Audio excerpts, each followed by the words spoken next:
Located on the shores of Lake Michigan, the host of the 43rd Ryder Cup and 3 PGA Championships, the Straits course will challenge these talented men and women and provide them with the opportunity to walk in the footsteps of past champions. Congratulations to all the student athletes and coaches. Your passion, skills, and sportsmanship are a credit to your universities and the game of golf.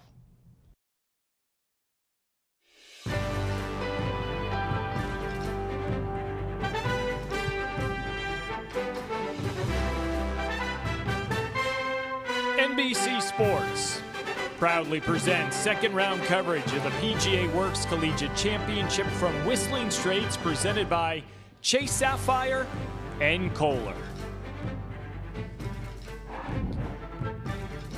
It is a championship venue where many have stood tall before, with others looking to follow in their footsteps this week. Trophies and titles on the line. They're going to be handed out on Wednesday as we are nestled along the western shore of Lake Michigan, where Whistling Straits has been a fixture in championship golf for a quarter of a century.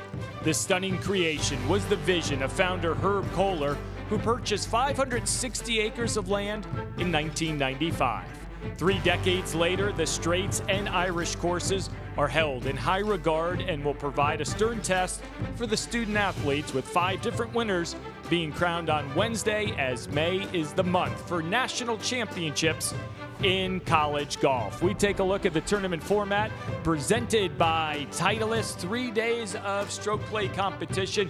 It's going to be 54 holes at the end of it, both the Irish and Straits course in play. 5 different divisions will name champions on Wednesday, from men's Division 1, Division 2, women's division, and then the individuals for the men and women as well. It's been an exciting week so far, expected to continue here on this Tuesday. So glad you could join us. Steve Burkowski alongside Doug Smith, who won the individual championship of this event 20 years ago, back in 2005. We look at the weather today, Doug, a little bit warmer, a little bit less wind. What impact might that have on the Straits course? Well, I think it's just more benign today. We only have wind at 6 miles an hour coming east today, so everything's coming off of Lake Michigan. So we should hold some balls up on these fairways and into these greens. A big part of our coverage over the next 3 hours, the Lady Bison from Howard in the mix, trying to win this championship in 2025. How have they gotten so good so quickly? Well, it's coaching and investment. You've got Steph Curry, Coach Sam Purrier. They've done a lot of work to handpick these players to build this program from the ground up, and they've done a phenomenal job. Yeah, it's been a big part of what this championship is all about since 1987, the very first playing of this PGA Works Collegiate Championship. As we take a look at the women's team, again, they're going to be on the Straits course today. We mentioned Howard. They're currently 12 over par, a 4-shot lead over North Carolina A&T. So those 2 programs have separated themselves, at least for the time being. Also on the Straits course today, the men's Division 2 teams, Kentucky State, Fayetteville State, 1-2 on that leaderboard. The Thoroughbreds currently at 14 over, 2 clear of Fayetteville State. You see Texas A&M International, they are already done at 28 over. We'll see how much closer that number might be to the top of the leaderboard by day's end. Sit back, relax, and enjoy. So glad you could enjoy us. You've already heard from Doug and me. The third member of our team this week, Amelia Duran, we say good afternoon to her as she's alongside a very special guest. Good afternoon, Burko. Good afternoon, Doug. I am alongside head coach of Alabama State, Quincy Hurd, of the men's and women's program, the women's program competing at the PGA Works. Coach, your women's team has had so much success this season, 3 wins, including your 2nd straight SWAC championship. What has been the behind the scenes of your team this season to get to this point at the PGA Works? They have really put in the work, both on the golf course and in the classroom. We finished with over 3.6 GPA. In the gym, they worked really hard, and they just kind of applied all the things that we've been trying to get them to do, and it paid off with a few victories this year. The mark of a true student athlete. What were the reaction of your players when they learned that the PGA Works is going to be held at Whistling Straits? Well, many of them had never heard of it before. We do have quite an international squad, and so those, I think when the PGA Championship was here, many of them weren't even born yet. So, but once we got here, they saw the beauty of it, and really the way that the Kohler people have welcomed us, and the city of Sheboygan and the county of Sheboygan. It's been a really neat experience, and we really have enjoyed ourselves here. Just behind us, your player Kiera Williams is going to tee off on the 17th tee. What has her development been like as a player? Well, you know, she was one of those diamonds in the rough that discovered while I was, looking at another prospect, and then I saw this young lady, and I said, "Well, who is this?" And we invited her to join our program, and she came in and was a 2-time SWAC Player of the Year of the Week, and Newcomer of the Week, and first team All SWAC. So we're really pleased with her development and just unexpected success. Well, thanks for the time, Coach, and good luck to your team the rest of the way. All right, thanks a lot for having me. Always love hearing from the coaches the stories, the journeys, and the diamond in the rough that they hope to find periodically that can change lives, can change programs, regardless of what level and division. We go out to the action at 10. Emily Main from Howard University, second on the way. And you can see these greens starting to firm out. Even though the wind is down, we're right up against Lake Michigan. Wind still blowing, so a little softer conditions earlier in the week, but we'll see some bounces today. We head to the tee at 12. Lanaya Moffitt, also from Howard, getting ready to go. Moffitt, the freshman from Waterbury, Connecticut. I'm just taking a nice line out. And on that wide side out right. You can see in the early going, the wind just laying down as you touched on a short time ago. Back at 10, Ekaterina Prokhorova from North Carolina A&T. She's even par, and another good one there. You see that even just that short shot up this hill, ball was well above her feet, trying to just navigate the 10th here. All right, let's head to the tee at 17. The par 3. Kiera Williams, Trinity Aheng, and Shawnice Gregory in this group, Amelia. It's been impressive to see what the players have been able to do on 17. I was watching earlier, and it's a gettable hole location. Flag sitting in the back portion of the green. There's a little slope, a couple paces in front that the players can use to scoot the ball towards the hole if they so choose.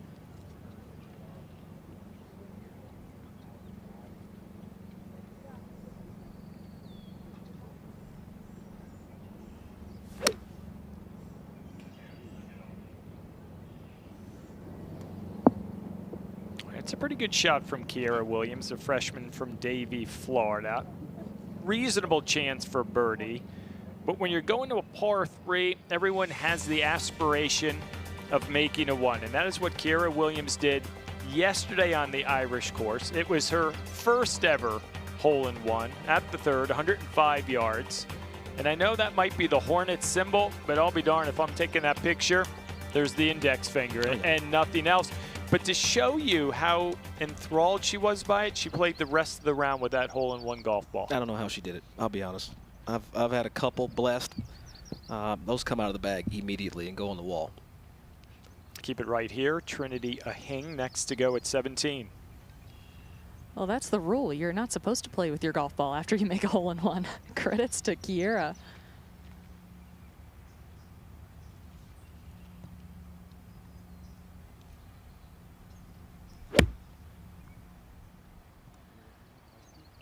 Such a patient golf swing there.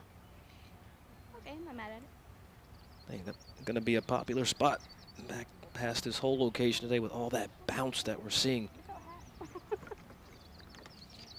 All right, let's go to Kendall Jackson, the senior for Howard. This for Eagle at 11. Tell you, Burko, we've watched her play a lot of golf and had some stumbles early in this round, but is able to bounce back and put something together. Try to get out of here as close to par as possible. Green at 10, Prokhorova. Saw her approach short time ago and rolls that one in for birdie. Tell you what, we saw her right when we came on air make a birdie, and now she's just starting to roll as we start to get into this back 9. Yeah, conditions ripe for really good scores. The early indications, they are coming as day 2 underway right here in Kohler, Wisconsin.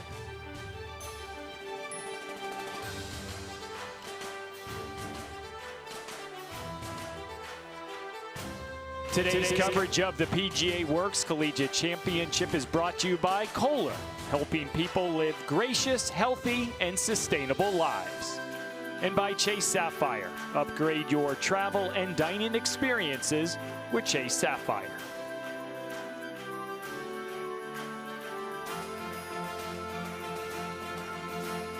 Ten-4.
We're back in Wisconsin, day 2 of the PGA Works Collegiate Championship. Take a look at the men's Division II leaderboard.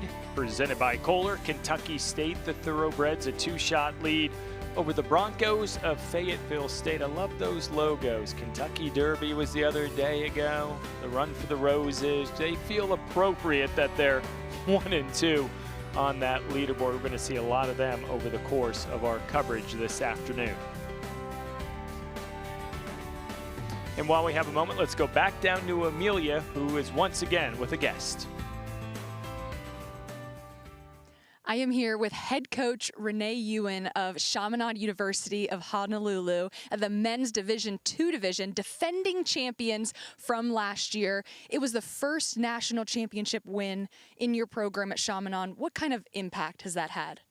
I think it's had a great impact in terms of knowing that a small school can send a team to a national competition and come out on top.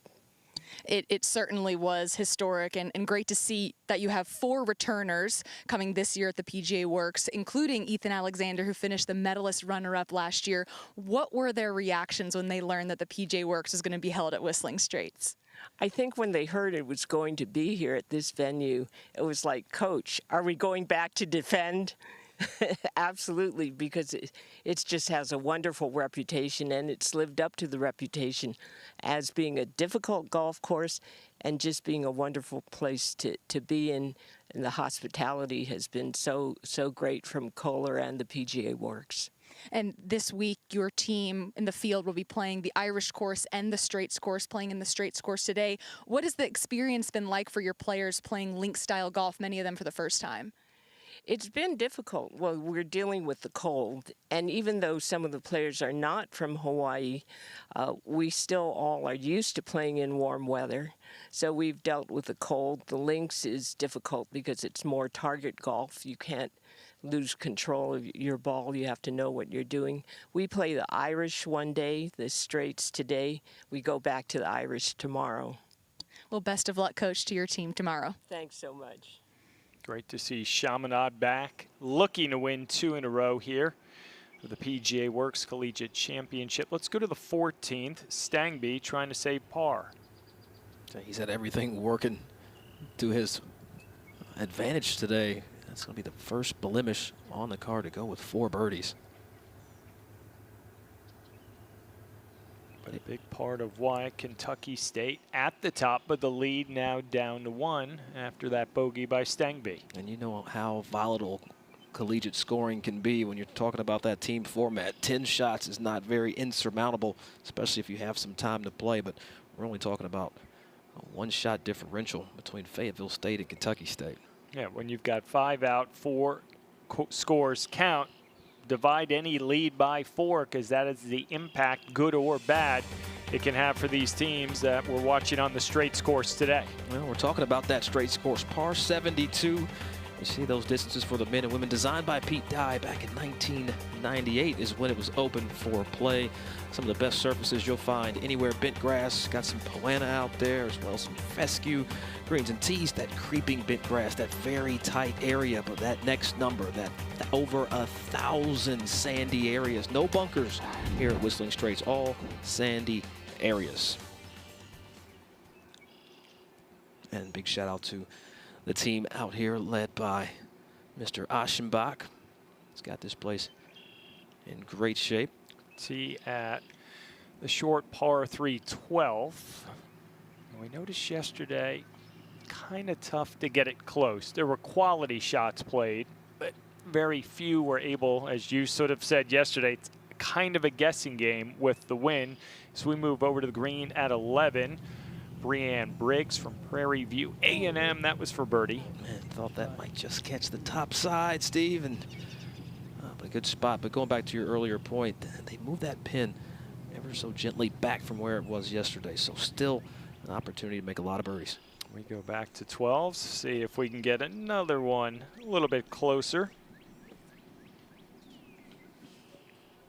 This is Paulina Marina from North Carolina A&T, junior, also from Moscow, Russia. She's had 3 top 10 finishes this spring campaign. So yeah, we've got that wind just coming off the lake from the right, kind of coming right back toward her. Now, what do we say about getting it close? That almost went in. It would have been very helpful to the scorecard, but we're going to see some target practice today right here.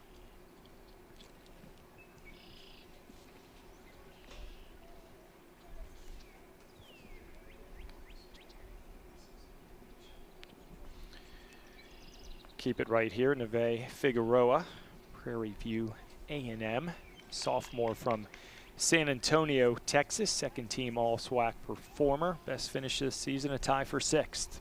Yeah, coming out of anybody in Texas playing golf, they know a little bit about playing in some wind, and you look at that flag, wind is non-existent at the moment.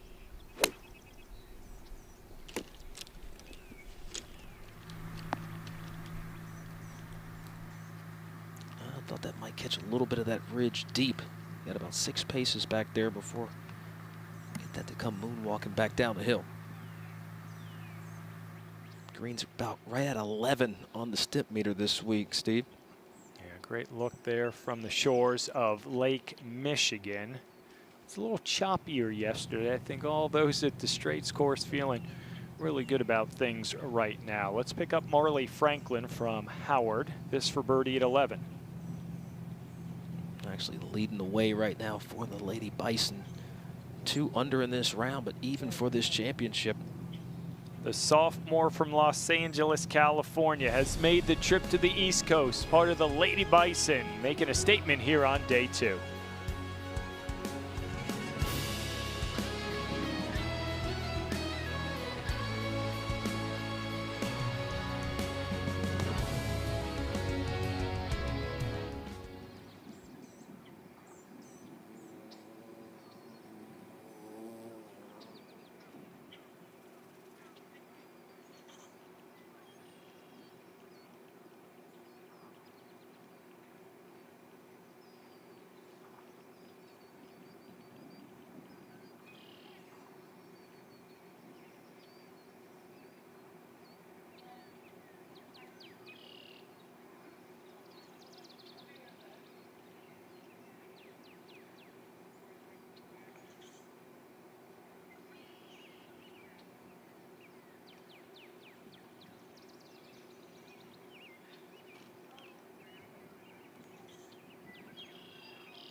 We're back at Whistling Straits, day 2 coverage of the PGA Works Collegiate Championship.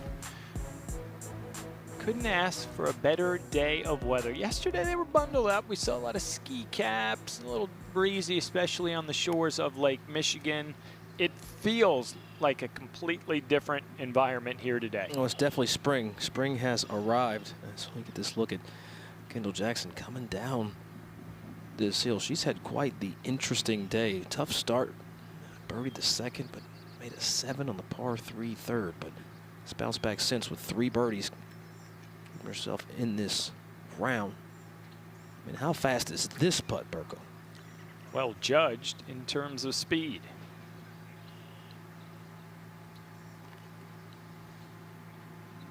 Take a look at the PGA Works Collegiate Women's Team leaderboard presented by Chase Sapphire. Howard, the Lady Bison, 3-shot lead, currently 13 over par. Trying to hold off North Carolina A&T. You get the sense these two teams coming down the stretch today and into tomorrow, one of those two teams probably going to be leaving quite happy. Yeah, they've separated themselves from the entire field, and we talked about it on our on-camera, the fact that Howard has been able to, even being the newcomers to the game, they've been able to really create a program that has some staying power and some validity.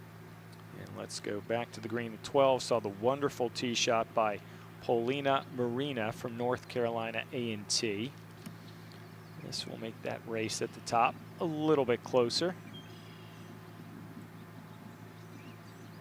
Well, you'll hear me say this a bunch this week, Burko, is you need your juniors. They're leaders on the team, about to step into that top spot. Got 2 other classes that look up to them. I'm intrigued by where a lot of these men and women come from.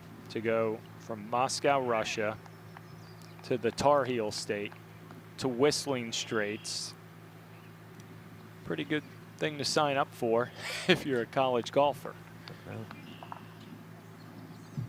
And that's a heck of a 2. Not much there, and that's what you want to see. The tee up to kind of combat some of the wind that just didn't contend today, and you got to take advantage when you can. Look at that clean card, 4 birdies. That's good camera presence, knowing exactly where to go. Well done, Paulina Marina. And once again, Amelia's down there with another guest. Thank you, Burko. I am here with head coach of Kentucky State, Mike Grugan. You have a couple of players that are doing very well in the individual medalist portion of this leaderboard. Micah Stangby, 7 under par right now, 4-shot lead. He won this tournament a couple years ago by 10 when it was at Shoal Creek. What is it about Micah's game that allows him to find his way at the top of the leaderboard over and over again? Well, he doesn't miss any fairways, and he misses very few greens. Yesterday he hit 17 greens in regulation, so, and I think he's doing the same today. You know, I saw him miss 1 green, he made a bogey. So, but he's just, you know, he's steady, he's right down the middle. He's the right kind of player for this kind of golf course. Oh, your team is right there in contention. After playing the Irish course yesterday, what did you tell your team coming into the Straits course? Well, we just, on this course, you know, it's kind of scary. We just try not to get any big numbers. I said, you know, don't try to hit any miracle shots. Just if you hit a bad shot, just get it out where you can get a bogey and just move on, because you're going to get some birdies. As a coach, which holes scare you the most? Well, I tell you, the par 3s, even though they're not that long, seem to be able to get. Yesterday we played the par 3s horrible. We played that one par 3 7 over as a team, you know, and it was 150 yards long. But yeah, the par 3s and a lot of these holes along the lake, you know, you can get in a lot of trouble. That last par 5, I had a player just got in trouble over there. So. Well, clearly your players are doing a lot of great things too as you're finding yourself at the top of the leaderboard. But best of luck, Coach, to your team. Good luck the rest of the way. Thank you, Amelia. Patience, the key word I took from that. You used that description on multiple occasions yesterday and early today, that you need to have that patience to have any sense of success at Whistling Straits. You know, it's not also, you know, you're going to hit bad shots. It's golf. It's, can you hit the bad shots in the right spots and limit the big numbers, especially in this championship? Can you turn a double into a bogey? All right, let's go over to the green at 11. Kaya Jubert from Prairie View A&M, her third. And that has a bit of pace. I'll tell you what, had the perfect sound coming off the face. Had that nice little thump click. Just wasn't able to create any spin on that. And just didn't bite.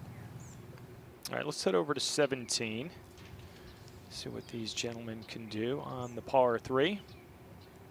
Jet Mawson from Lincoln University of Missouri. We'll watch his tee shot with Top Tracer technology, presented by Chase Sapphire. Oh, Jordan Spieth.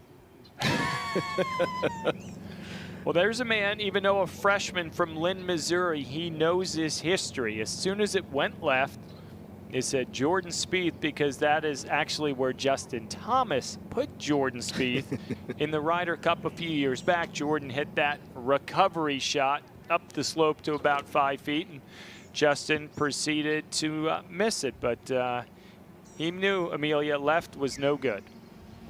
Well, it goes to show you, head coach of Kentucky State, Mike Grugan, was right. 17th hole, just 166 yards today, but it can be very dangerous if you miss it in the wrong spot. Want to make sure you're erring on the right side, just shy of this whole location. This is Juan Lopez from Fayetteville State, the redshirt senior from Spain. Now this is drawing nicely to the flag. Oh, Mr. Bukowski, we saw this ball release yesterday. The ball was spinning kind of in that front part of the green, so something to keep an eye on while we're here. This hole playing the third hardest or most difficult course, or hole on the course, excuse me. Let's go to 12. Tori Mouton from North Carolina A&T, tee shot on the way. Oh, you see how soft she was through the strike. Oh, yeah. A little dance on that. That's inside of 5 feet. Back over to 17. Third member of this group, Jean-Marc Chevrotier. That will end up okay for him. Well, I will say it's warm out here, but I don't know if it's shorts, no coverage warm. It was surprising there. Green at 11, Ekaterina Prokhorova from North Carolina A&T, looking to get to 2 under.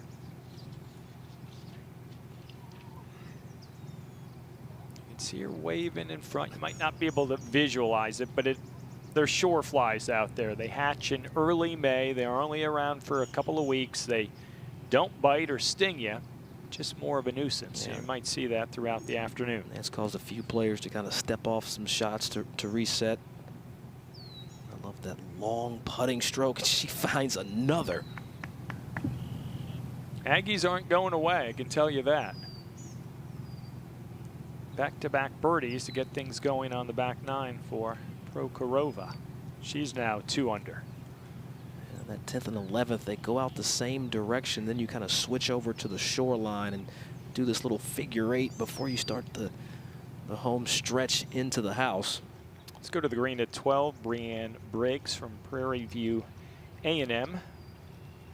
Second team all-conference performer has this for birdie. Again, these are those putts where you want to be aggressive, but it's so downhill. You don't want it to get away from you. And I'll give her a B- for effort there. Just didn't get that out on the high side. B's get degrees though, Steve. If you say so.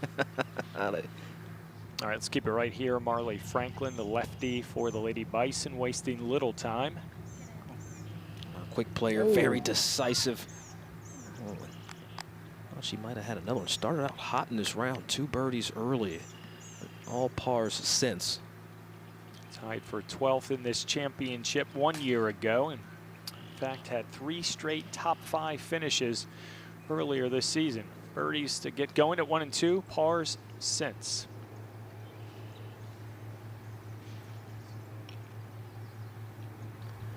Over at 11.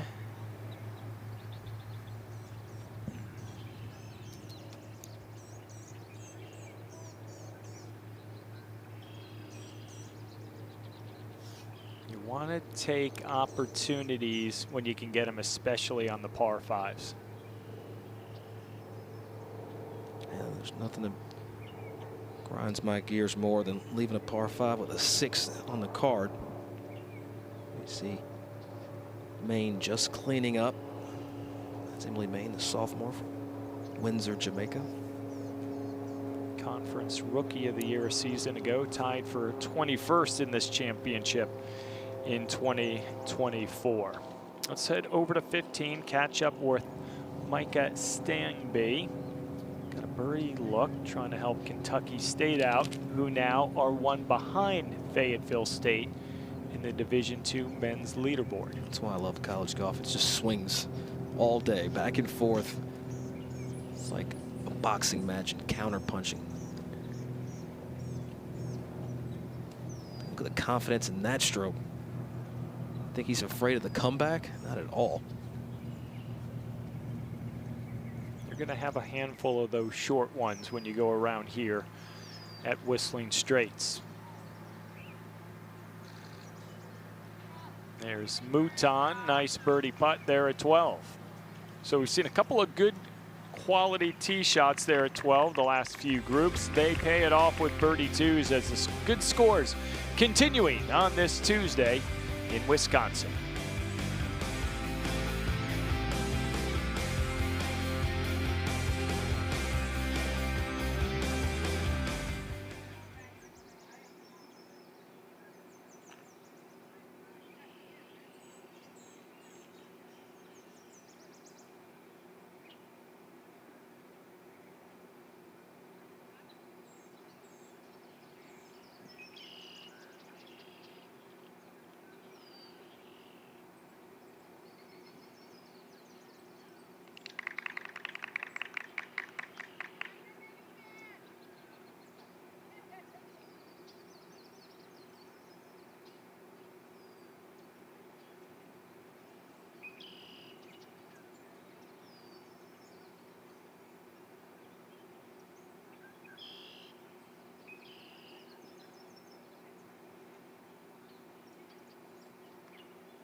We're back in Wisconsin. Day 2 coverage of the PGA Works Collegiate Championship presented by Chase Sapphire continues right here on Golf Channel. 38th edition of this event started at a meeting. The original founders, November of 1986. A conversation led to a collaboration. A collaboration has now made this a yearly annual stop, really a big one on the calendar for everyone here this week. We head over to the tee at 12. They call it pop-up.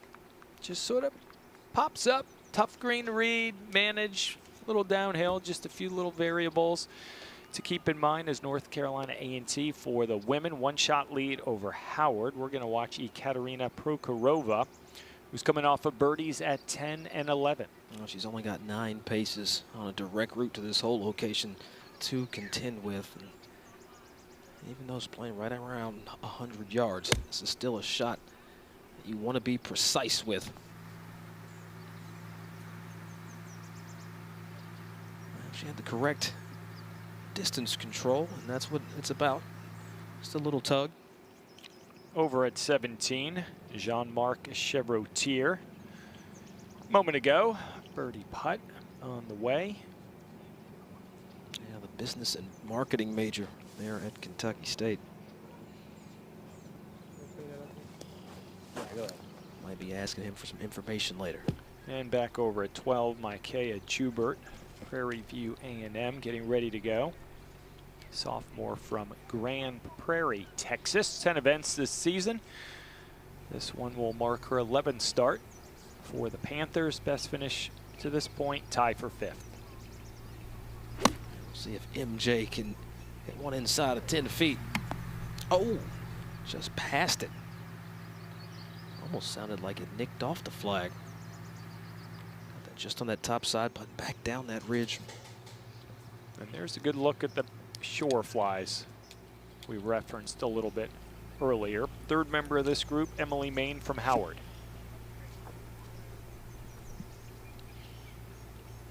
Yeah, I've been very impressed with Emily's game this week so far. A very colorful card. Yesterday got out at even par 72, and just 2 over here, only 1 birdie today as we come into this 12th hole.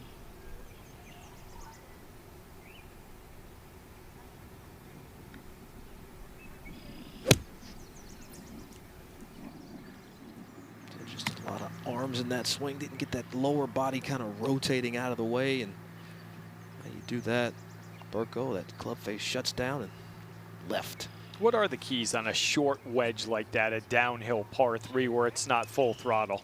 Well, after you've done all of your arithmetic, it's really, I like to see players set everything at the top and just rotate lower body first, keep everything behind, move the chest. Birdie putt on the way and falling short for Juan Lopez at 17. So the back and forth tussle between Fayetteville State and Kentucky State continues for those Division II men. Green now open. We make our way back to the tee here at 17.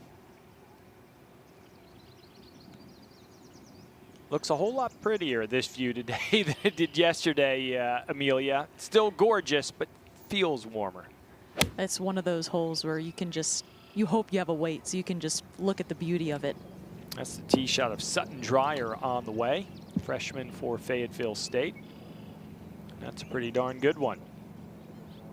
Yeah, it was named CIAA Rookie of the Year, and I can kind of see why right there. You hit shots like that enough, make a couple birdies. Keep it here at 17. Garrison Barton next to go for Kentucky State. Junior from Scottsburg, Indiana.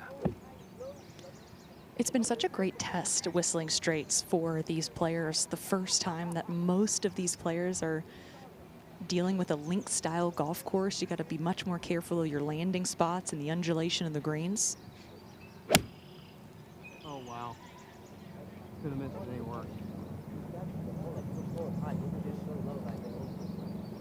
Tell you what, that one is one of the most left we've seen, and that actually might have found those sandy areas down below this screen. I think he might be fortunate to be in those sandy areas. Yeah, it looked like it flew into the penalty area left. That wouldn't be the shot that I would want to see for Nicholas, who's about to go now. Yeah, Nicholas Cardona from Lincoln University of Missouri, the sophomore from Columbia. Really nice athletic posture there. This is a great line if it's the distance. I got that penetrating ball flight. Just hard to get any spin on that to get that to stop. It's a good place to putt from, back up the hill. All right, let's go to the green at 12. Micaiah Jubert first to go for birdie. See right where that ridge by her yardage book starts to push this ball right to left early. You just have to trip it down the hill. Very good. That is magnificent for pace. It's one of the unsung difficulties of this golf course is where the ridges are and how to use them Do you want me to take it out for you? to your advantage.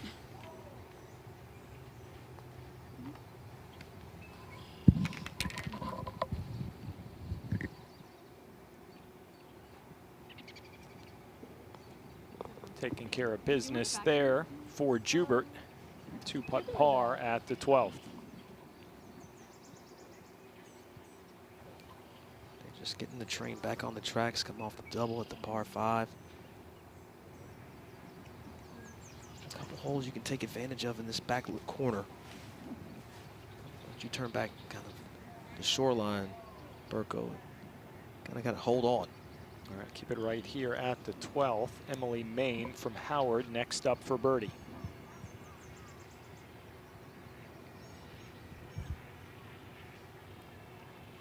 Look at her body of work over the 2 days. And she's played the par 3s at even par. She's played the par 4s at even par. It's been the par 5s where she's really lost shots. And tell Coach Sam Perrier will want to talk to her about that. Got to score on those par 5s.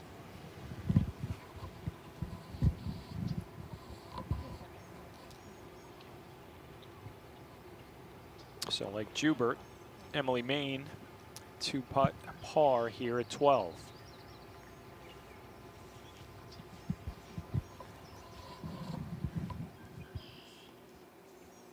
Let's go over to 16, Patricio Ramirez.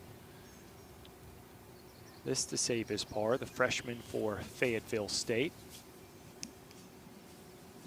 When you are a freshman and you do get a chance to play in the national championship, you also have to give yourself some time to kind of mature into that player you want to be. Great look from high above down to the green at 12. Look at that little sliver, back right portion. If they decided to get frisky with the whole location over there. Now that's evil back there. There's nothing else. That it's even there is like unbelievable. But this is Katerina Prokhorova looking for her 3rd consecutive birdie.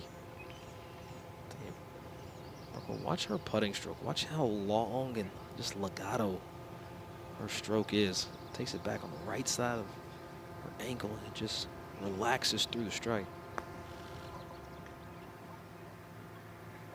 So good. Well, I found my new favorite putting stroke.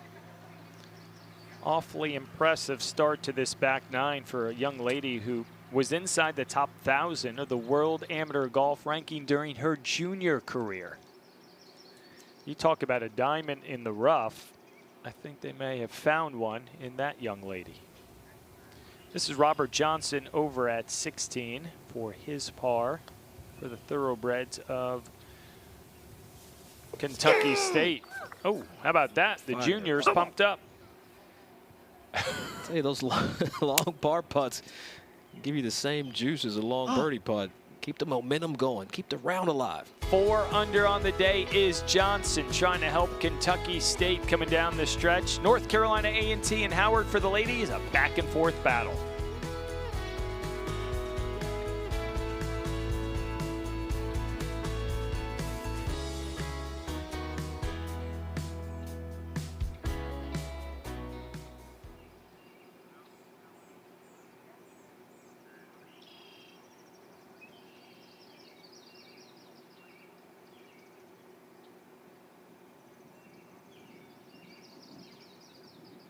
Yeah, that was a straight shot into the lake.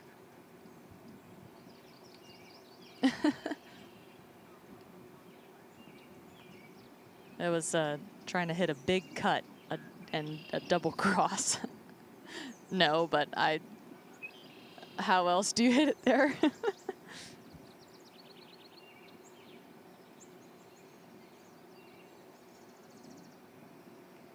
Yes. Yeah, I'm seeing a red stake up here.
A view that simply won't get old here at Whistling Straits, just off the shores of Lake Michigan. Those holes that run along that coastline, it's part of the enjoyment, the walk, when you get to tee it up here at the Straits course.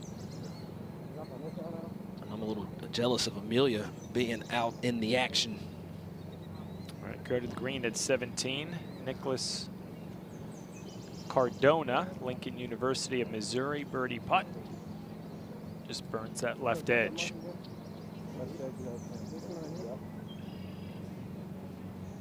Gave it a good effort, especially with your playing partner hitting it just down by the lake. To be able to get up there and stripe one. Man from Bogota, Colombia.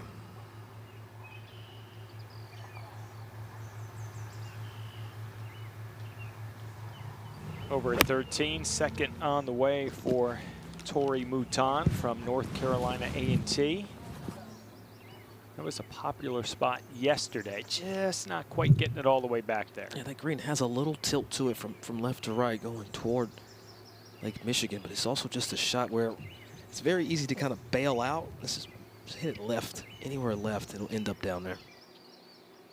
There's a real good sense of exactly what you see from up top. You can see that everything just falls off into the lake. Let's go back to 17. Sutton Dreyer for birdie. Gave that a lot of credit.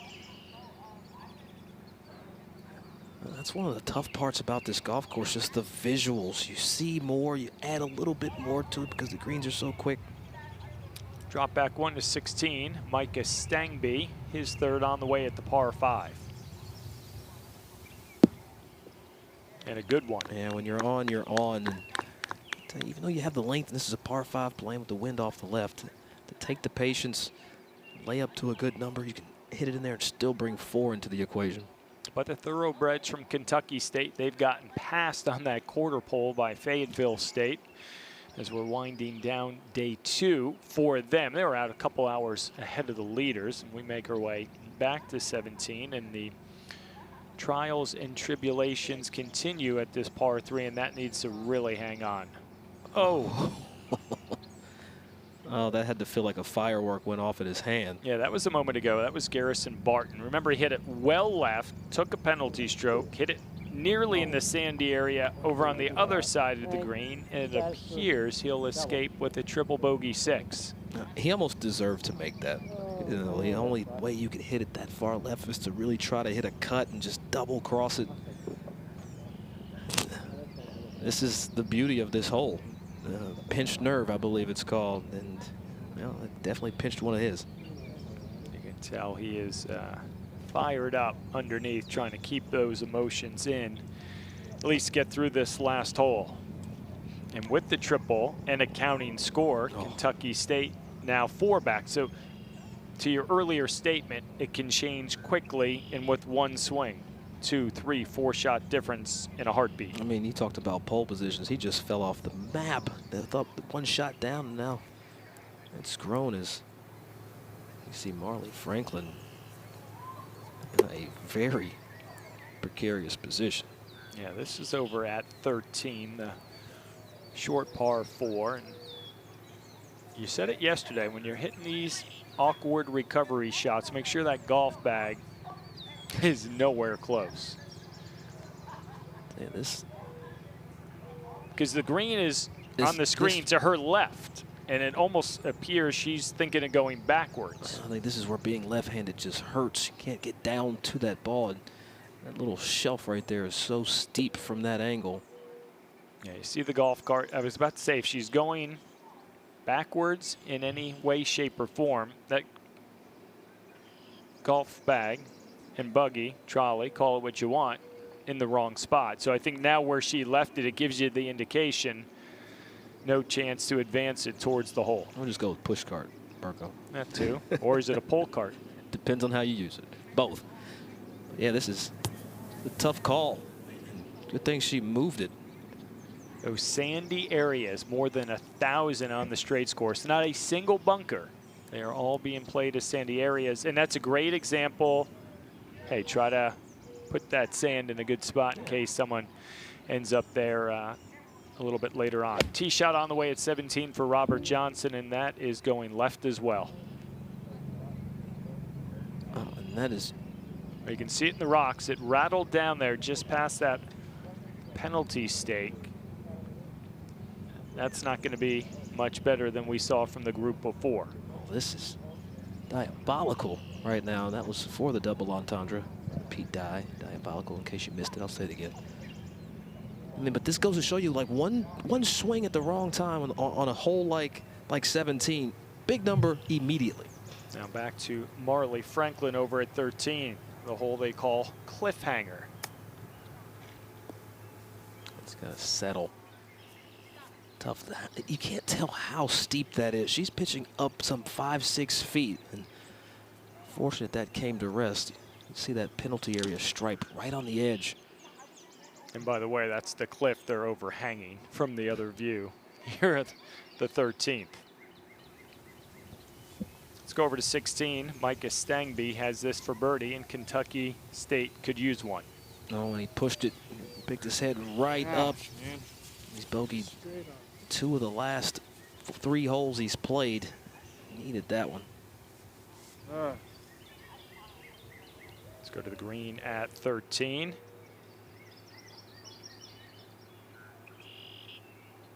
Tori Mouton from North Carolina A&T, birdie effort.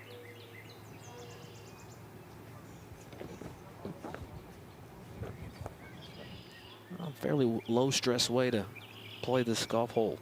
Well, handful of pars will go a long way around either of these courses at Whistling Straits. Just unfortunate of some of those larger numbers on the front. 8 over par for her championship. But a birdie at 12, a good par there at 13 for Mouton, helping out North Carolina A&T. Currently a 6-shot lead over Howard.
We're back at the 2025 PGA Works Collegiate Championship, brought to you by the PGA of America Reach Foundation, so all can love this game, and we are enjoying our time here in Kohler, Wisconsin at Whistling Straits, 38th edition of this event that focuses on all the dimensions of diversity. Doug, you're a champion individually 20 years ago. The growth, what we've seen in now nearly 4 decades, remarkable. Well, it's unbelievable what they've been able to grow this championship. It was already huge when I played 20 years ago, but now I couldn't fathom playing at Whistling Straits in this championship. That's Emily Main at 13. Didn't seem to love it, but on the green nonetheless. Better part of 80, 90 feet from the hole. Sometimes a good miss is just fine, as we saw right there. Probably thought she lost that in that front corner. But it's fine now. You can see North Carolina A&T for the women. 6 clear now of the Lady Bison of Howard. And a big part of the charge made by North Carolina A&T, courtesy of Ekaterina Prokhorova, the junior from Moscow, Russia. A couple of wins this season. Spent the first 2 years at Appalachian State. Birdie 10, 11, and 12, and getting ready to go here at 13. We'll get back to her in just a moment. We head over to 17. Robert Johnson, we saw that tee shot end up in the penalty area. This now is 3rd. It's just so high. The good news is he's pitching back up the hill, literally, but it's uphill from the green surface back there. So great shot to get that inside of 12 feet. Now Prokhorova getting a bit closer for her second at 13. If she can get this to pitch anywhere probably 8 feet left of the hole and about, I want to say about 6 paces short of the flag, it's really how you're going to pitch this back. Knock this down, little sawed-off finish. There's the pitch. Kind of dug in a little more than I thought it would. She will have a chance for her 4th consecutive birdie and really got things jump-started on the back 9, making the turn. This was for birdie at 10.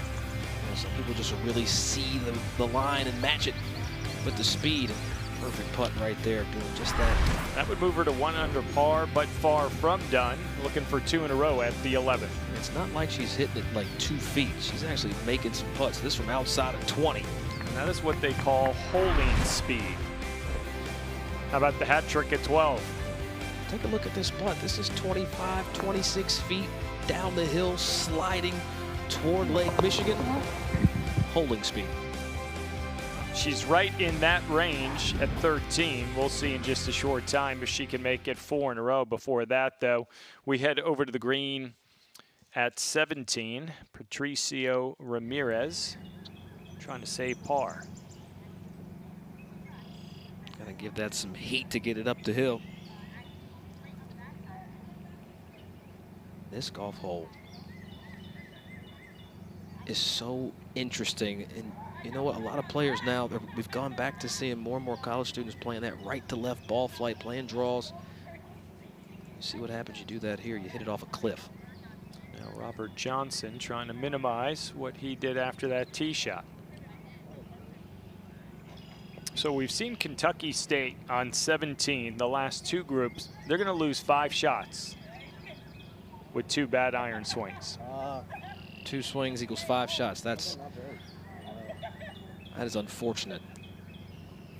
He was fired up when he made that par putt earlier at 16. He's got to be fired up in a whole different way now. All right, Barnett for bogey at the 18th. It just catches the hole right side. Sophomore from Antioch, Illinois, representing the Broncos of Fayetteville State.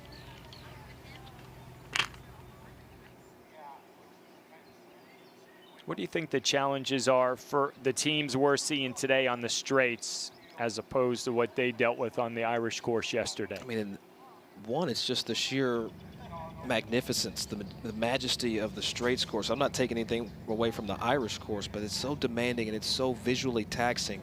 And the way Pete Dye has created these lines that confuse you off the tee, I think it's a much more deceptive course than in the tee shot versus the Straits, or Irish course, excuse me. We go over to 13. Emily Main saw her second. Wasn't thrilled with the contact or the result, but ended up on the green. And you will get some of these putts from time to time here at Whistling Straits as well. I guesstimated in the neighborhood of 80 to 90 feet for what we will call a birdie attempt. On paper, it is. This thing is got to swing way out left. It's going to actually pick up some pace as it starts to turn toward the lake. What are the keys on putts like this in terms of that 3-foot radius, 5-foot radius? You've got a hole location 23 on, so, you know, call it 70 feet. Maybe I overestimated. Well, still a big challenge. Putts like this are probably why I'm in here with you, because I try to make every single thing, and I'd probably run this 8 feet by. But you want to read this in sections. Read that first third, and there's a middle third, and then it'll kind of come downhill. Just in here, it'll start to work down again, but didn't hit that hard enough. And those putts are intimidating, Burko, because you don't want to give it too much, but you don't want to leave it short. Then you get confused and make a decelerating stroke. Let's head over to 17, Amelia, and watch Micah Stangby. It's been very impressive from this player, what he's been able to do on the Straits course. This is a disciplined shot. It's flaring out to the right, though. I think a couple of his teammates would have appreciated that miss a couple holes back.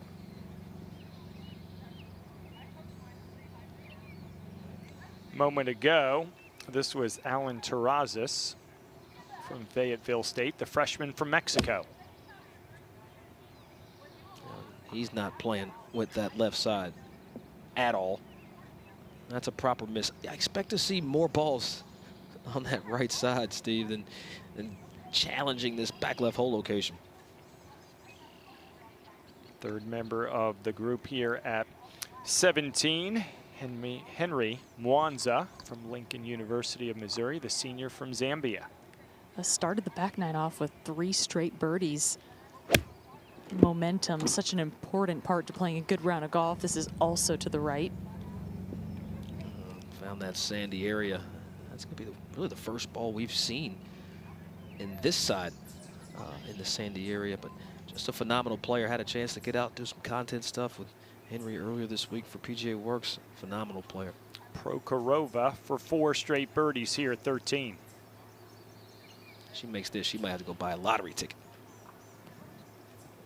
Slides by on the low side, but look at what she gives herself as it relates to how she rolls it. Just leaves it by the hole. Not a lot of drama. It's something that you can take away. Just match the backstroke with the front stroke. You can make some birdies. We'll step aside for a quick moment here at PGA Works Collegiate Championship.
We are back at the PGA Works Collegiate Championship Day 2 coverage from Whistling Straits continued, and it is presented by Kohler. Couldn't ask for a better Tuesday here in the heartland of America. Early May, temperatures in the high 60s. The sun is out. Little bit of a gentle breeze, but nothing to be concerned about. Let's get out to the action at 13. Howard's Emily Main for her par. Yeah, outside opportunity. These are the putts you do not want to have all day for par, but what a stroke. But it's not able to convert. That'll count as a 3-putt. Oh, I gotta hate the 3-putt bogeys. Howard going the wrong way over the last 30 minutes or so. Let's go over to 18. Jean-Marc Chevrotier, his 5th shot, had some issues in the sandy area. Asked for it to go in, didn't listen, usually doesn't. Yeah, usually does. You beg for it in this game, and it's like, no. But you don't care, it's when you do your best work. Why is that? Why is it when you try less in the game of golf, the results usually follow? Hey, when you figure that out, let me know.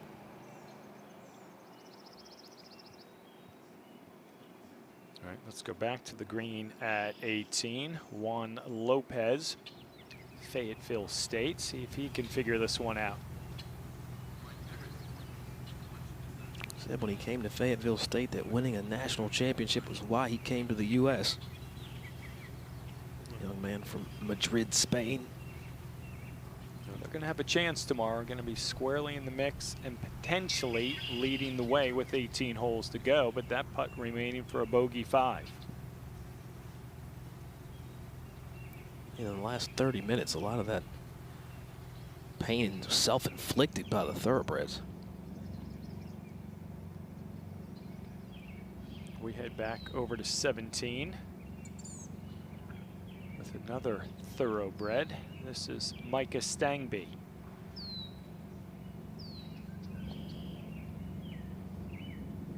Look at the pace that he rolls the putt with. Just full send on the greens.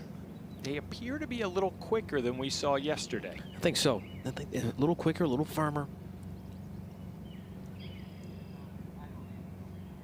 And that goes to the point when I was asking you earlier about the differences between the Irish and the Straits, the green speeds, the comfort level on them. Yeah, the nuances. And then you go back to the preparation that you really don't get enough of to really compete like you want to with just one practice round a piece. Chevrotier in with double there at the last for Kentucky State, and that 85 going to be a counting score for them today. I mean, you look at the spread right now of their teams. You got Johnson and Stangby both under par. They're 10 under as a pair, but they had to count plus 13 and that plus 20 score of 85. That hurts. Excuse me, 85 is plus 13, 20 for the championship. Let's go back to 17. Alan Terrazas trying to save par. We mentioned from Mexico, his father Isaac, a former professional soccer player for the Mexican national team, and he credits his brother as the greatest inspiration in his life as he taught him the game of golf. A lot of gifts you can give. Give someone the game of golf. Why not? Look how far it's got it. Brought him from Mexico City to Kohler, Wisconsin.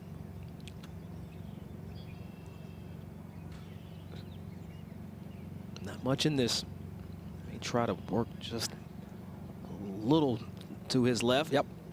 Good stroke.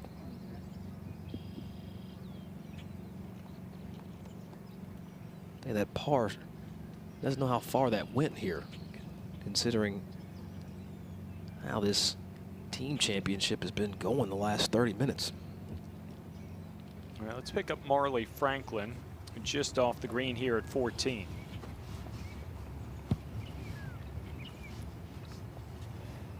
Talk about a hard worker and a grinder on her game and craft. Give her one. That's a great stroke from the top side there at 14. You guys want it out?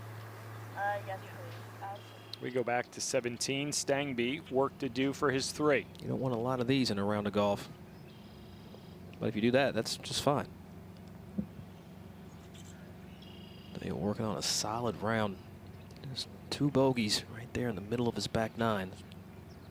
Really the only hiccups all week. Yeah, 2 under on the day for Stangby. Kentucky State currently 6 shots behind Fayetteville State in the Division II Men's Championship.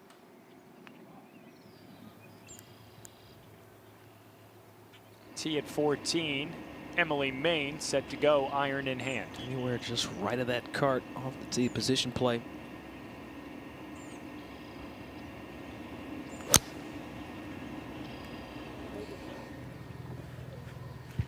With the way this hole kind of bends around that sandy area, there's just no advantage to try to push something up, take driver down the left.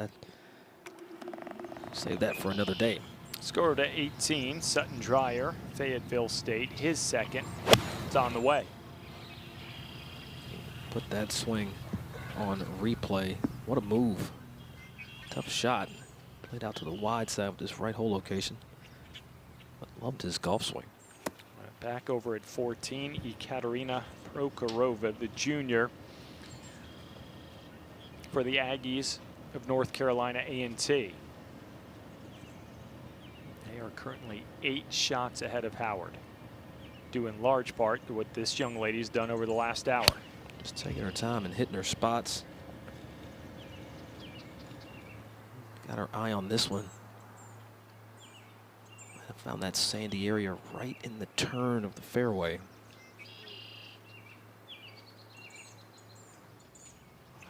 Back at 18, Garrison Barton, his second. See if Kentucky State can get a couple coming in here on the last, and that will not be the case for Barton. I just misjudged the downhill. You can see no wind down there. Yeah, it's sort of going the wrong way over the last 45 minutes for Kentucky State. We take a look at the leaderboards for men's Division II and the women's division, brought to you by Kohler. Fayetteville State, they've got a 6-shot lead. The Aggies of North Carolina A&T, they're up 8.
We are back at the 2025 PGA Works Collegiate Championship, brought to you by the PGA of America Reach Foundation, so all can love this game.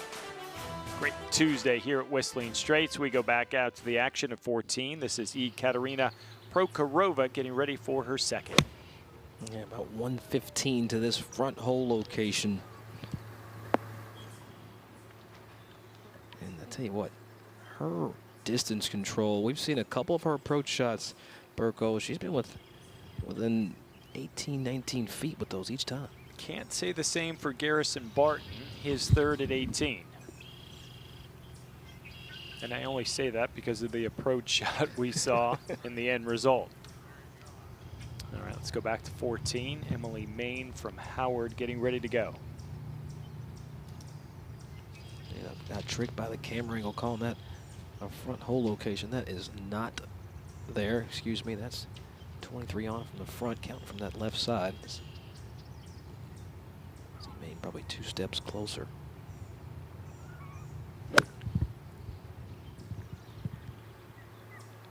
Very smooth tempo, and that one dug in up top. That's going to be a quick putt down the hill. 2 quality irons by Main and Prokhorova. They're going to set up reasonable looks at birdie. Good? Yeah, it's good. We'll give you a thumbs up. All right, let's go to the tee at 17. Morgan Harrell from Howard will follow her tee shot with Top Tracer technology presented by Chase Sapphire. I'll tell you what, I don't think she knows the kind of kick she got on the backside of the hill, but she'll appreciate being on the surface.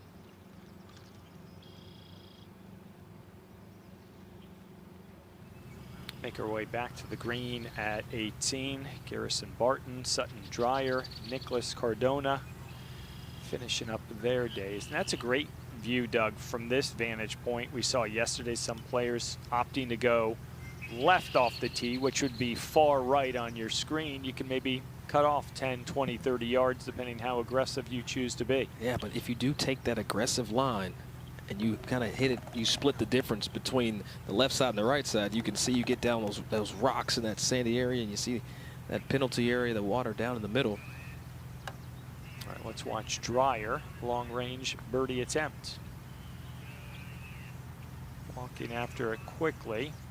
Usually a not good sign, but I think he'll be okay with the result.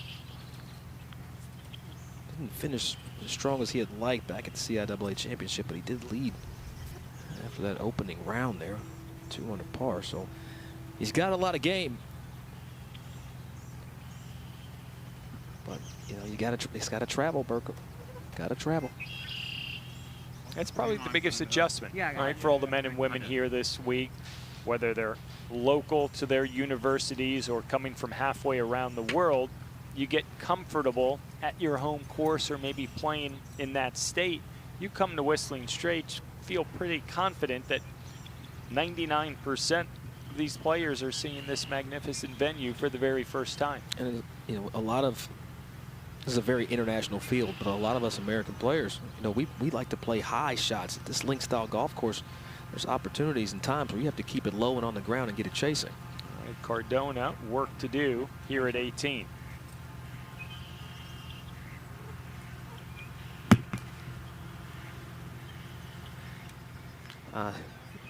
What a view. This green, I tell you, always reminds me of a horseshoe, as Jubert trying to find a birdie here at the 14th, but unfortunate that one pulls up short. We'll keep it here for Prokhorova. Again, the junior from Moscow. And Burko, we've talked about her putting stroke in depth and length, but this is that length where she's been extremely proficient this round. We've referenced the speed matching the read, but what stands out technically that she's so sound, at least over the last hour and a half? If you look at where she puts from, where's the engine of her stroke? It's definitely in her, it's up top, in the traps, in the chest, and everything else is quiet, almost passive. And I like to say you just rock the baby from sleep to sleep from that position.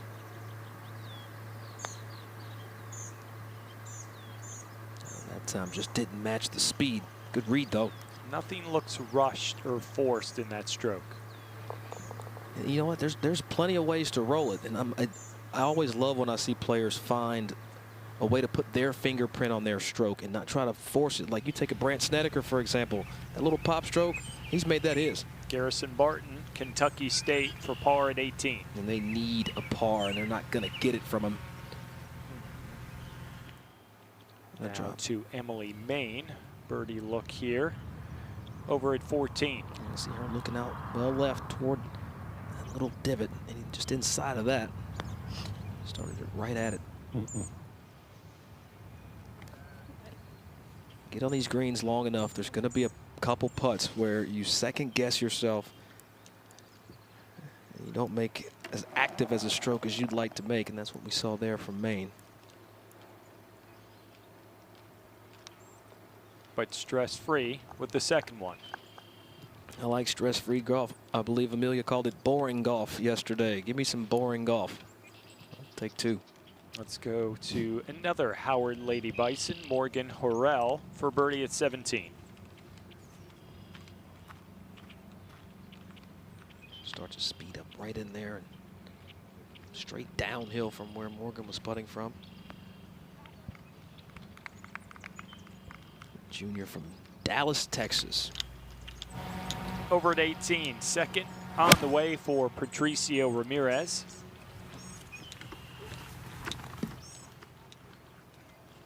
You can tell he tried to work that draw downwind, just didn't get any spin on that to get it to curve over. So Ramirez work to do at the last, see if he can get in with his par and help Fayetteville State maintain their advantage.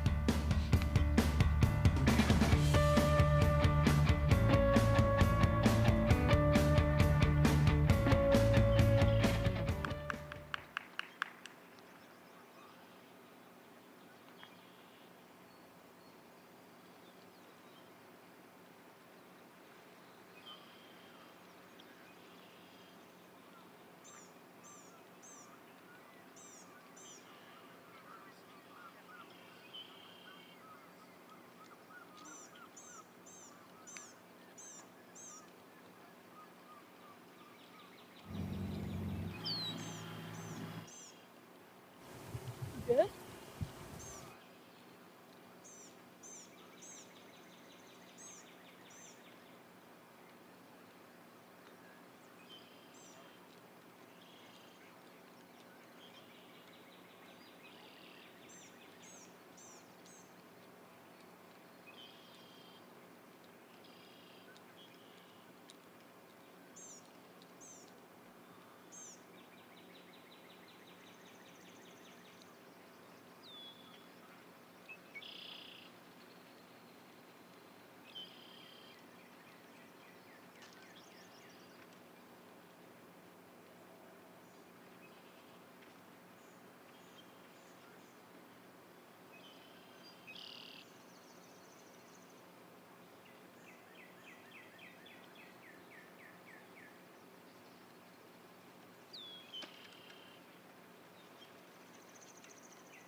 It's a week of celebration here at Whistling Straits for the young men and women playing in the 38th edition of the PGA Works Collegiate Championship. 5 winners going to be crowned on Wednesday. Still a lot to be determined between now and then. But Doug, the reactions, the smiles, the nonverbal communication from tee to green and vice versa speaks to what this has become as we watch Ramirez at 18, his 4th. Yeah, you see that little dead hand pitch straight down. That little bank is so steep. But that's honestly a phenomenal shot with amazing touch to get it inside 6 feet. A lot of conversation after that shot. I think he's still discussing the second that didn't get quite to where he had expected, and that's when you've got someone out there that can share advice. Know when to say something, when to maybe walk away. Sometimes you need the tissue box, and sometimes you need a hammer. Where did you stand in terms of getting feedback from your coaches? You know, my coach knew better than to come around me when I was hot. Just leave me alone. I'll be fine. But I ran hot. I've been known to gently give flight to clubs, gently though. And so yeah, I'd run hot, still do. But I also think it's about the ebbs and flow of the game. You got to go up. You got to come back down too. All right, let's pick up the action over at 15. Paulina Marina, North Carolina A&T, trying to say par at 15. Yeah, tough read putt. Doesn't break as much right as you want it to. You want to get this well out on the high side, get that swing down by the hole, but that you can put some pace to it and just knock it straight in the back.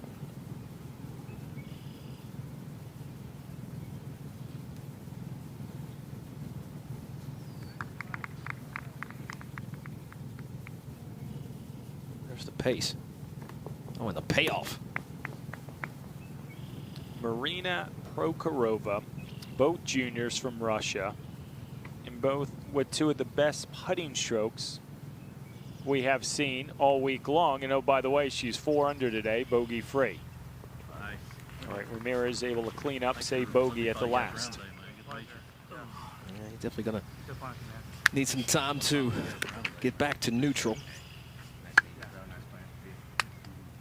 See the appreciation. Oh, players just appreciate being in this championship. There's a camaraderie. There's a fraternal order that you step into when you play in this. Back over at 15, Howard Sr., Kendall Jackson, trying to say bogey.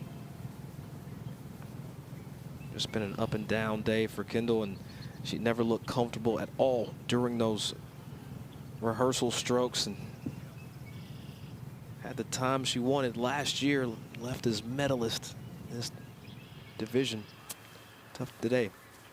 All right, let's go back over to 18. This is going to be the last group of 3 for the men's Division II on the Straits course, and we're going to watch Henry Mwanza from Lincoln University of Missouri.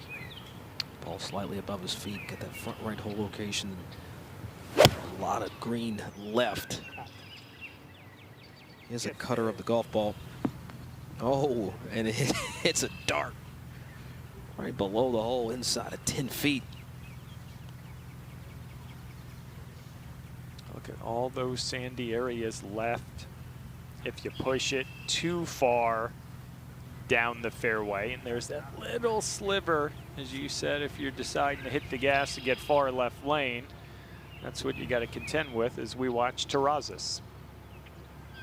It's amazing how many lies you can get with the ball so above or below your feet, even in the fairway. Amazing what 7,000 truckloads of sand can do in Pete Dye.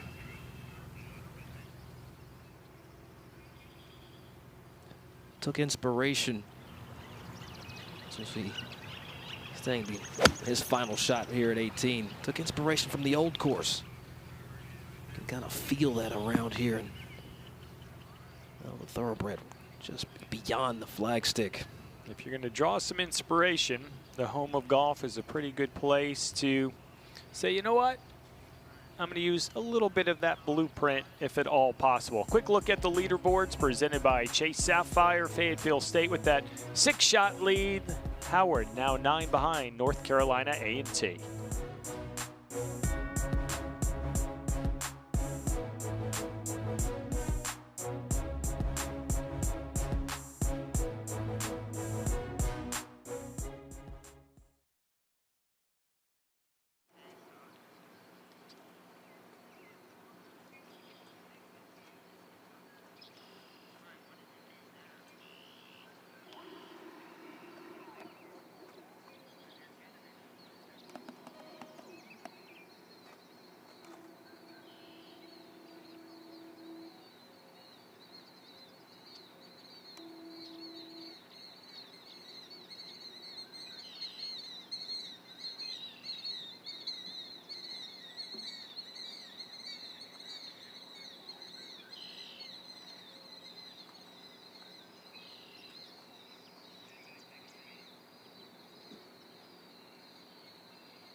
great look from high above down at Whistling Straits as we're back at the PGA Works Collegiate Championship. Day 2 coverage continues, and it is presented by Chase Sapphire. Steve Burkowski, Doug Smith, Amelia Duran with you for the 38th edition of this event. We're going to hand out some trophies on Wednesday.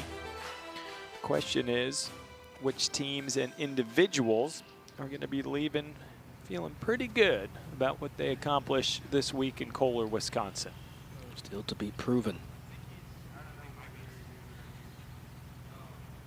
All right, this is Terrazas, just short of the green, looking to get up and down to save his par and help Fayetteville State maybe extend that lead heading into tomorrow. Such a tough pitch shot. You have to play this so far out right. You got to go high, try to get something on it.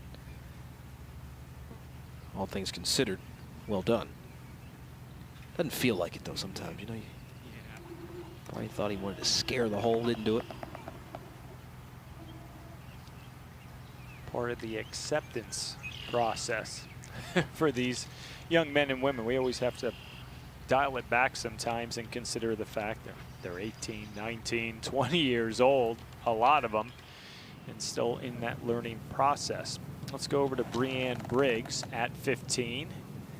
Prairie View A&M. He's got a long look at birdie. It goes downhill and comes back up at the end. And you know, if you're watching at home and you're seeing why, or asking yourself why are players kind of covering up, it's those shore flies that are more of a nuisance than anything, but they do kind of get in your face right when you're trying to play. Just starts to work away. Hey, the few putts we've seen her hit today, her pace has been pretty spot on. All right, let's go back over to 18. Watch these men's Division II teams finish up. This is going to be Micah Stangby from Kentucky State. Good solid round, couple of hiccups, middle of the back nine, but all in all, a big reason why the Thoroughbreds will have a chance tomorrow. No question, 6 under for the championship, but you go back to his round yesterday, it was very, very colorful, but highlighted by 2 eagles. He loves to putt with pace. This is one where you have to show a little touch. Touch was fine, just gave it way too much love out on that left side. You see that ridge, you're like, it's got to push off. It has to. You don't learn that in one practice round, do you? Not at all. Well, that's the beauty, though. When you talk about prepping for a tournament over multiple courses, Burko, is you have to have that powwow with the team after the fact. Let's go over to 15 again. Tori Mouton, birdie putt on the way. Expected it to move right. Thought about it for a moment. Yeah, that was a tentative stroke to begin with. I know it was downhill, but take some of that breakout, give it just a little extra. I'm not saying hit 5 feet by, but just go ahead and roll that thing. Make our way back over to the finishing hole here on the Straits course. You could easily find about 6, 7, 8 different hole locations on that green. Well, I can see 4 immediately. Correct. And then there's easily 3 or 4 more somewhere in between those corners. See if Wanza can finish up in style. Yeah, give it pace, hit it hard, knock the paint out of the back. And see, perfect read. Yeah, but Wanza's been going about his game very quietly in this second round. He's got a nice championship going at 1 under par. 2 under today on the Straits.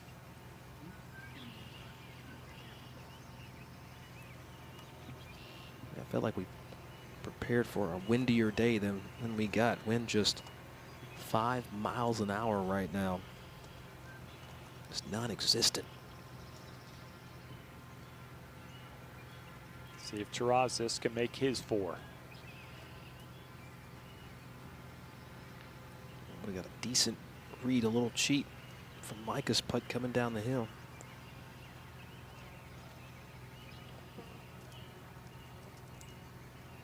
Well, you hate to spill one, but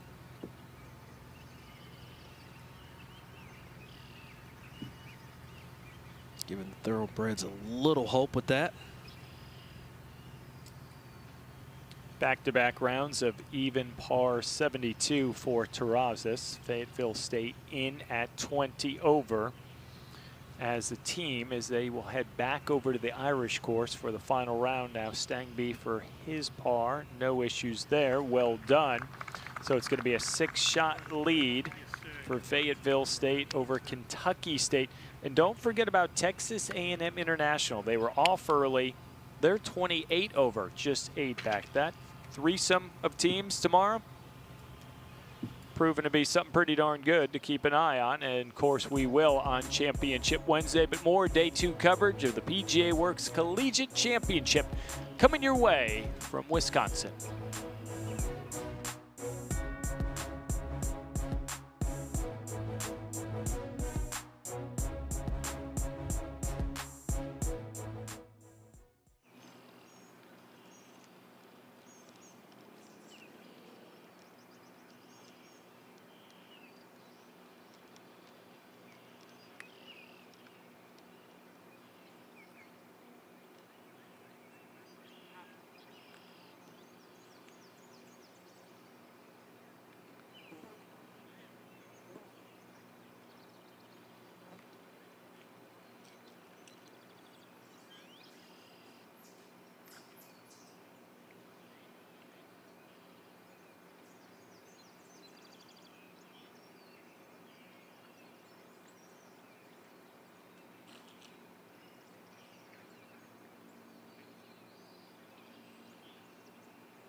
Second shot on the way for Ekaterina Prokhorova at 15.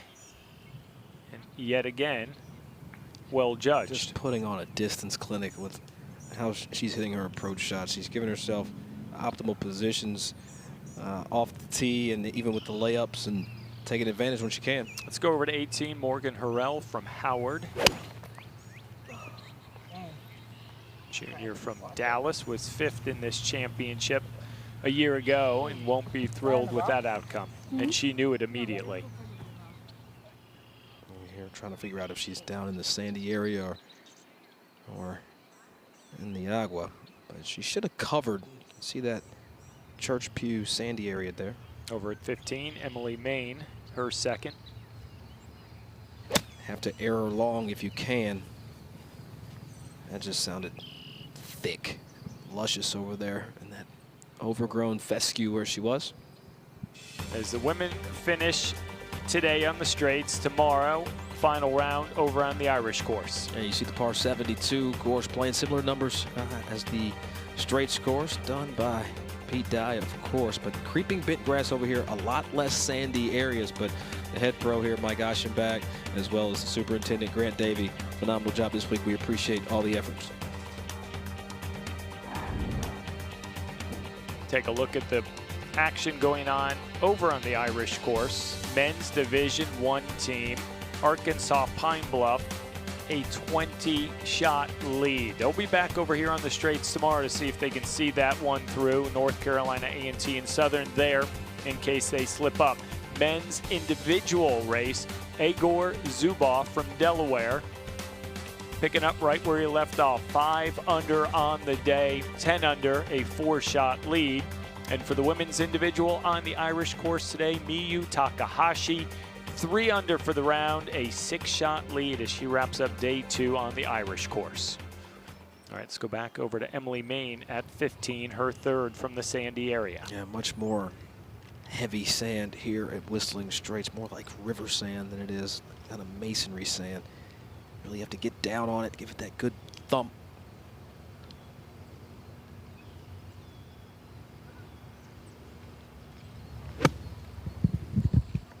Heard that, got the down part. Oh, that's nice. Not a tough shot when you're hitting that 25, 30-ish yard bunker shot. I recommend trying to do that with your gap wedge, even pitching wedge. All right, make our way over to the tee, par 3, 17th. And we will watch Lanaya Moffitt from Howard getting ready to go. It's just 132 yards for the women. You can't get greedy with it, though. Missing left is dangerous. Have to finish on that right side. Nice tempo there from Lania. Just left of the flag. Needs to get lucky. Oh, and she did not. Unfortunately. Well, let's take a look at this 17th hole. Well, it'll give you all the challenges that you want from the tees that they play there in the PGA Championship. This hole can stretch back to almost 270 yards.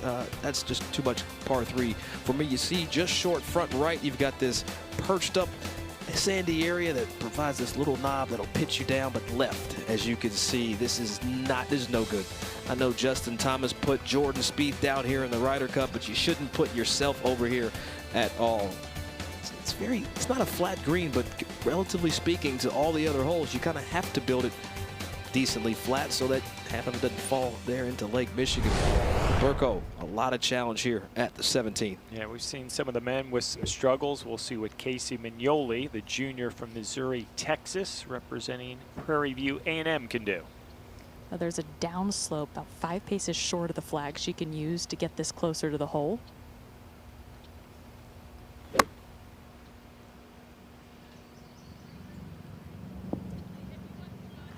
That, I don't know what we're going to call that. That hill, that mound, that mogul there on the front right. It hides the entire right half of this green. So you get this visual perception that the green's half the size of what it is. That's safely. Well, Doug, there's been a few players that have used that side hill. They've missed it out a little to the right and actually gets up closer than they certainly predicted in the beginning. I just don't know what to call it. Like, I'm sure there's got to be a signature name for it. Well, I would call it the members bounce. 3rd member of the group, Anna Rodriguez from North Carolina A&T. Rodriguez pulling off an impressive round today, currently 3 over. Shot 79 yesterday with North Carolina A&T leading the pack. Her score is very pivotal to that today. Aggies with an 8-shot lead currently over Howard. So, yeah, seeing a ball turn right to left on this hole just gives me anxiety. But that is just fine. Right inside of 25 feet.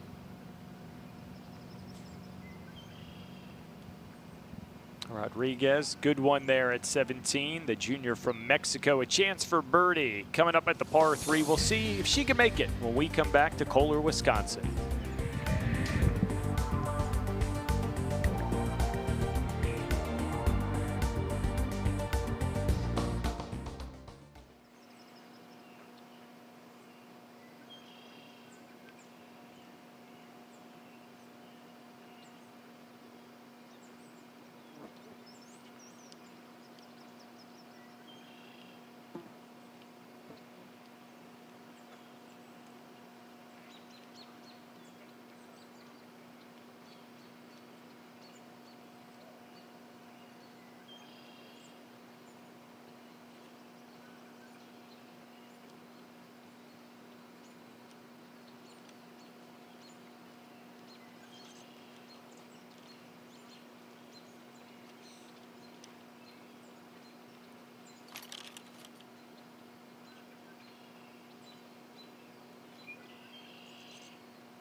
Back at 15, Emily Main from Howard trying to save par.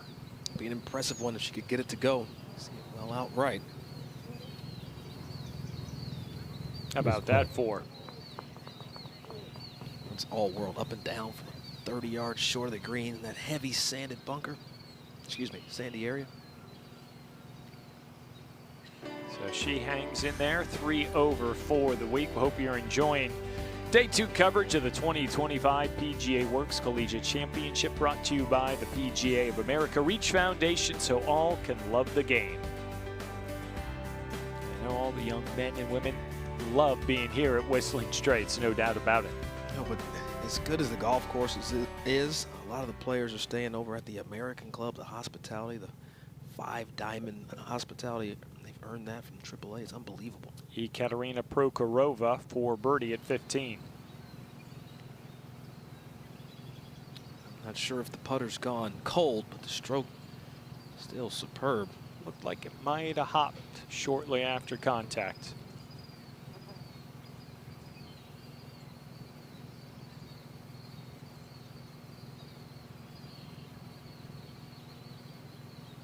.500 acres of golf. That's a lot, Burko. It's a big piece of property when you make the journey from Sheboygan, Milwaukee, Green Bay. The destination's still the same and well worth the visit. Stays true to the routine. 2-putt for her par. And the solid round continues by that junior. A lot of great connections. We've referenced so many times the first edition of this event, 1987. The people involved from day one that continue to be involved nearly 40 years later, and so many coaches' connections with the PGA of America. Yeah, we talked about Scooter Clark there, PGA of America, formerly of the PGA of America, used to be the tournament director of this very championship. We talked to Quincy Hurd earlier from Alabama State about what it's like coaching there, his squad, both sides of the men's and women's teams. And it's amazing to see what happens to golfers from this championship through the PGA of America. So back out to 16, Kendall Jackson looking to bounce back with birdie. What have you seen from her in 4 years at Howard? Growth, development, both on and off the course. I've seen a curious youngster kind of turn into a confident woman. She had a lot of questions early in her career, and rightfully so, but she has been able to really turn into an upstanding person, but really using that curiosity to learn as much as she could about how to get to the next level. She's got aspirations of playing up. See how that works for her. At 18, Morgan Harrell trying to save par for Howard. We always talk about this student athlete, a perfect 4.0 GPA, Dean's List, got an internship upcoming back home in Dallas. That's checking a lot of boxes. She's looking forward to that internship there in the financial industry, and that's kind of her lane, but has used golf to her advantage to further her education, to prepare her for life. Knew that maybe being a professional golfer wasn't for her, but still loved the game of golf. Emily Main getting ready to go here at 16. Get down to the par 5. Wind coming off the left. It's down yesterday for the players.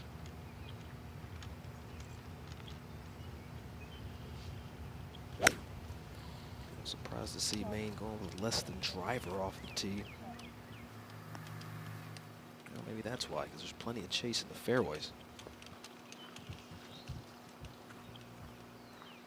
Up at 17, Anna Rodriguez, birdie putt, trying to help North Carolina A&T. Very slow, didn't get on that right side, and it breaks toward the water. Now, Pete Dye is definitely known to build the edges up, Burko, but that one actually does break toward him. And back to 16 with Prokhorova. She does have driver in hand on this par 5. What would I expected to see? It's all you can get 2 and 2.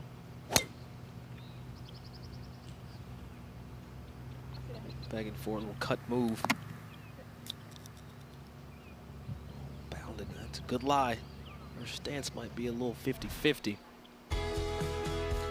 Well, while we have a moment, let's take a look at the 16th hole of this par 5. You see all the sandy areas up on that right side, and you get this little S-shaped fairway that starts to narrow and push, which is likely why we saw Willie Main lay back, played as a 3-shot hole.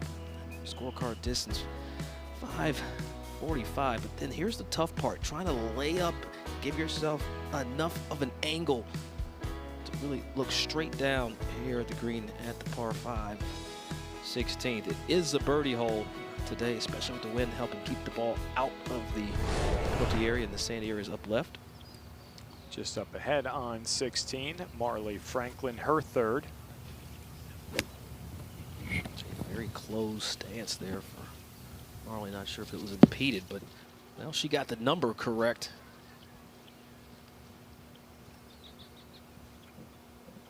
Gonna have a chance to make her birdie.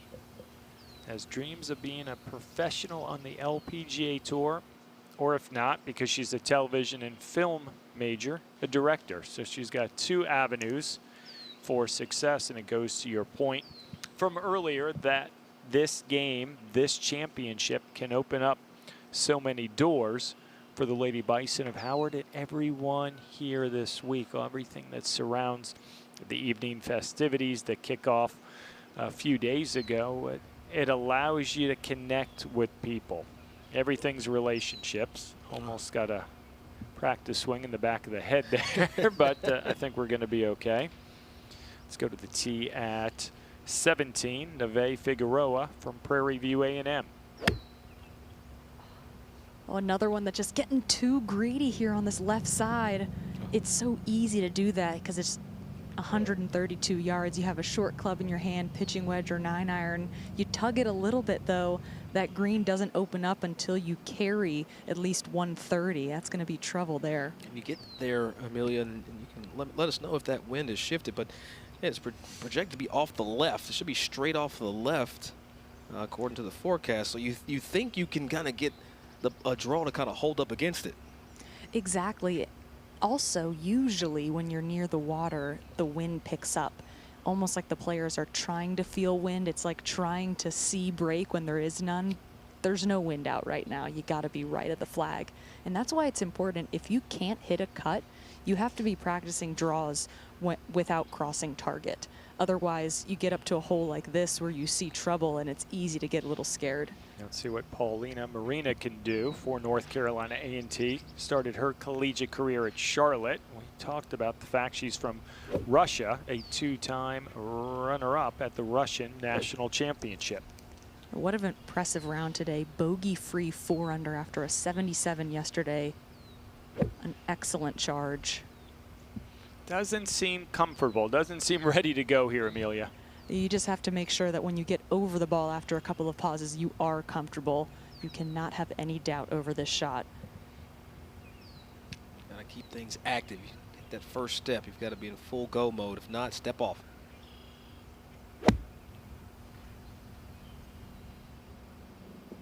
That was a very quick move. It looked like she just wanted to get done with being on the tee box right there, and unfortunately hit a tick heavy.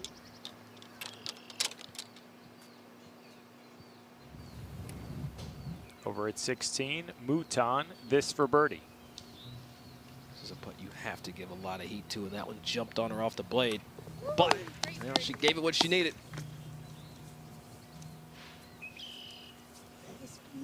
Helping the cause for North Carolina A&T as we head back over to 17 with Kendall Jackson.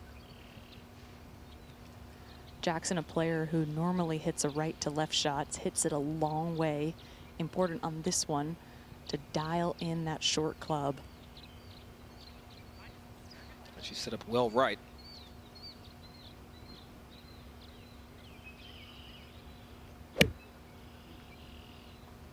This is trying to draw back. Fortunate that came, landed really soft. It looked like that she played for that front half of the green. Maybe not try to push it back. Marley Franklin for birdie at 16. Get these chances at this course. You got to convert. Unfortunate miss there for Franklin. Chance to help the cause for the Lady Bison. Par will do no harm, but Howard with a little bit of work to do. You can see they're 10 behind North Carolina A&T. We'll watch them finish up over the next hour or so. The men's Division II, they are done through 36, Fayetteville State with a 6-shot lead heading into Wednesday.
Paris Fieldings.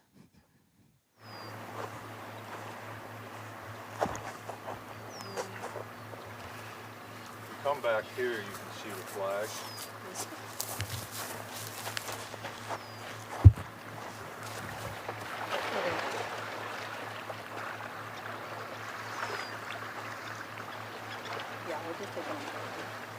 Yeah, I mean, you can come like back into this. Yeah, you can come back into this grass or that, or even, you know, or you can do it. We know where the ball is. You can pick it up. Okay. You could come right here if you want, or you could go further back.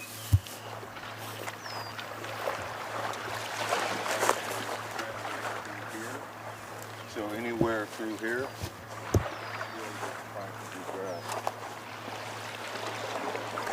yeah, go a little lower. All right. Yep. That's good. Thank you.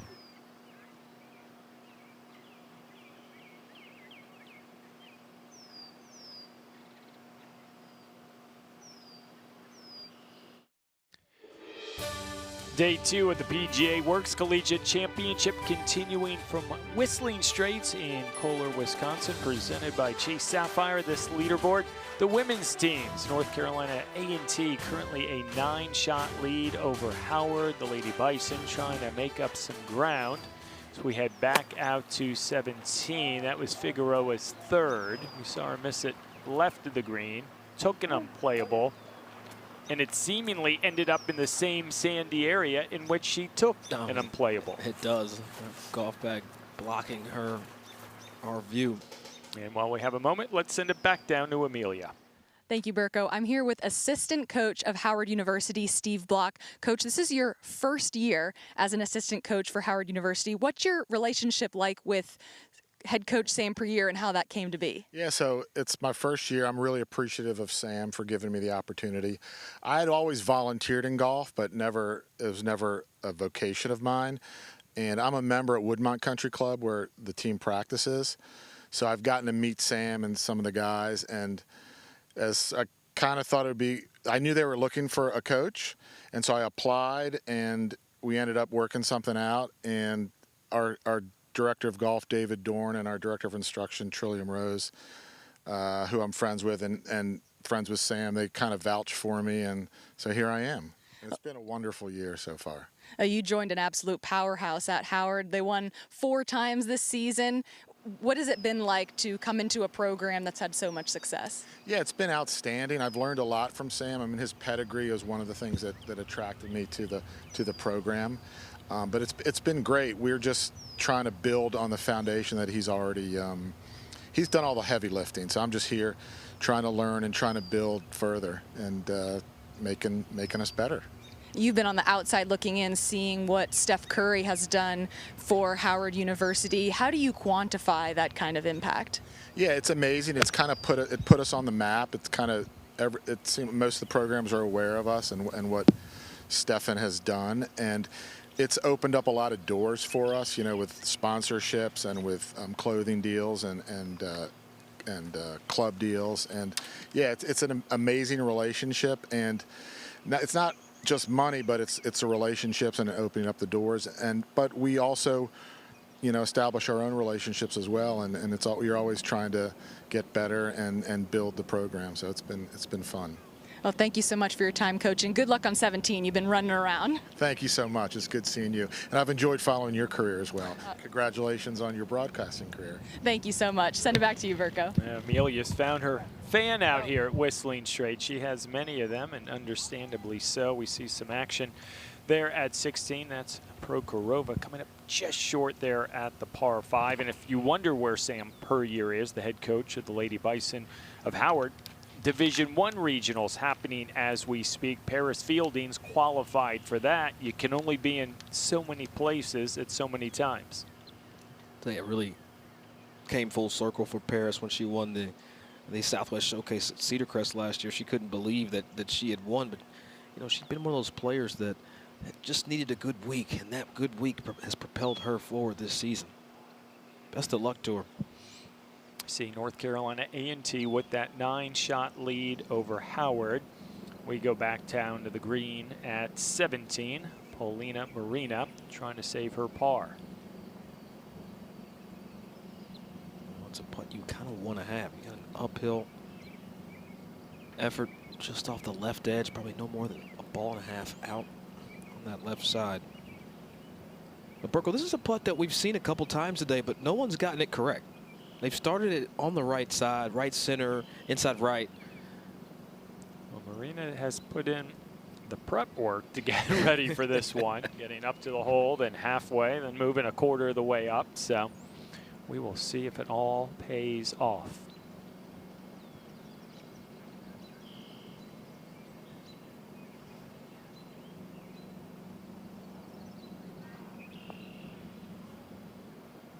Looks like she read it correctly. Take all the time you want if you can get down in one. Looks like she's having an absolute blast on this golf course today.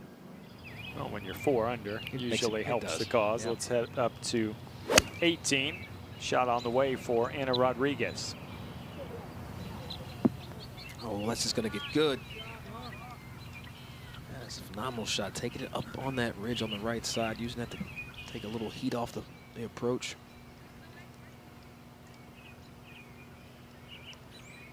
So she will have a good look to finish up with birdie. All right, we're going to go back to 16. We saw a short time ago Ekaterina Prokhorova, her third, come up short at the par 5 16th. And when you've got links golf, you have options, and seldom seen from a college player just short of the green. Taking it old school right here. Get that putting stroke there on the lofted metal, probably a 5 wood if I had to guess. And you know, with that extra little bit of loft, the 17 or 18 degrees that she's going to have, what it does is it gets the ball on top of the grass and creates a better roll. With the putter only having 2 or 3 degrees of loft, you get a ball bouncing a lot quicker using the putter. So adding loft, small stroke, this is straight uphill. I love the play. Old school.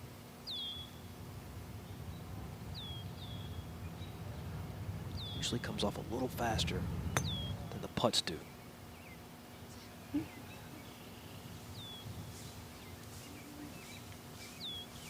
Well, work to do. It's better than a bad chip.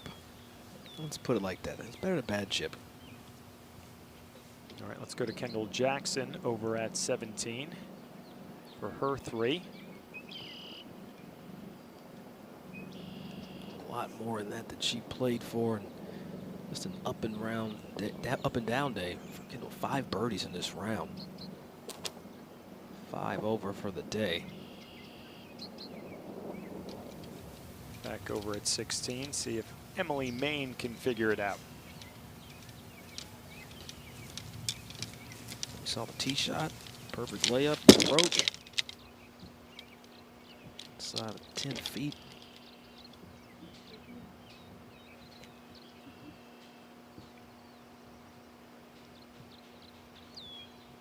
And she's going to need a coin moved one way or the other.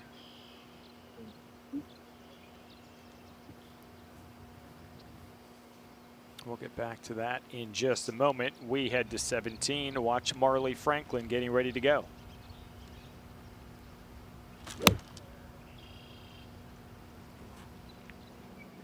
Looking anxiously. I think she'll be satisfied with that result. Yeah, I hope she was watching the effort from Kendall from on top of the hill. That's the exact same putt Kendall Jackson just had. All right, now back to Maine at 16. Probably just outside, maybe 11, 12 footer.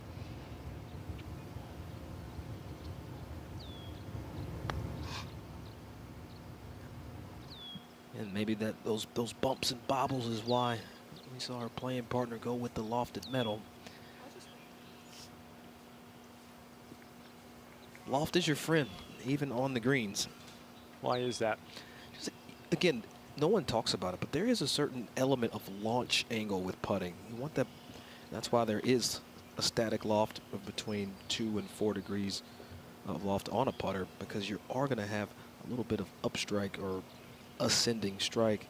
For some of the best putters in the world, you'll get that little bit of topspin. That ball will get rolling to the first 15 to 22 inches of its initial velocity, and that's what you want. Smooth roll, fast as possible. All right, Prokhorova trying to save par at 16.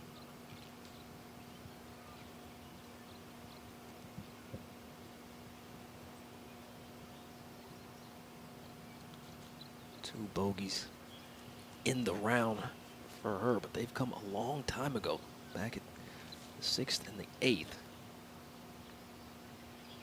We talked about the putt, how many she's made. This is a heat check right here.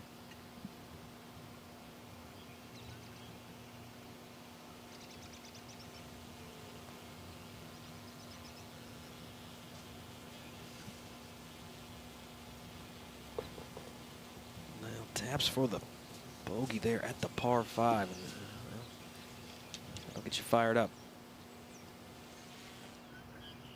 All right, let's head to the last. We saw the good approach by Anna Rodriguez from North Carolina A&T. But this actually for par. This is that putt that Stangby had earlier from Kentucky State. Played it well out, and I don't think she read this correctly. That's supposed to come off the other way.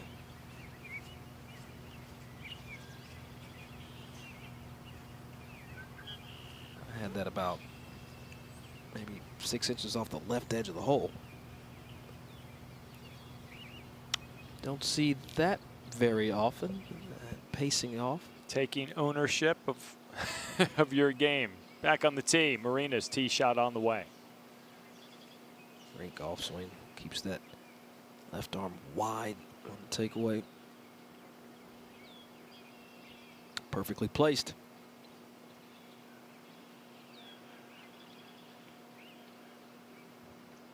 Let's head over to 17. Looks like Marley Franklin, Tori Mouton, Breanne Briggs, all taking a look at what is ahead of them.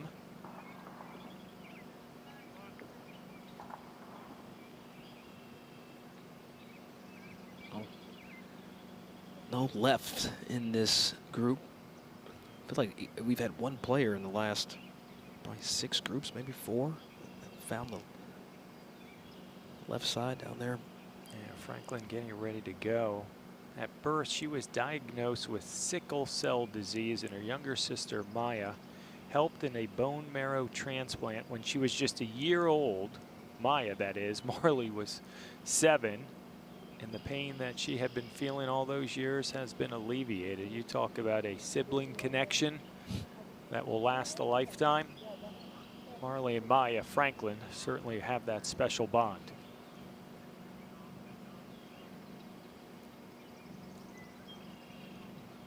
Everyone's journeys to this championship so very different, Doug. Oh, it really is. And just a testament to how to deal, handle, and overcome adversity. I mean, Marley is, living, breathing proof that, hey, you got to go through something to get to something. Back up to 18, see if Anna Rodriguez can handle this with bogey. Why do you think she was truly heel to toe stepping off what she has remaining here? You know, honestly, I have no idea. Maybe she is keeping her stats and she wants to know how far away. Maybe she needs to know how far away to judge how far she takes the stroke back and through. I'm baffled at seeing her tightrope to see how far this putt was. We'll speak with her tonight at dinner to see if we can understand.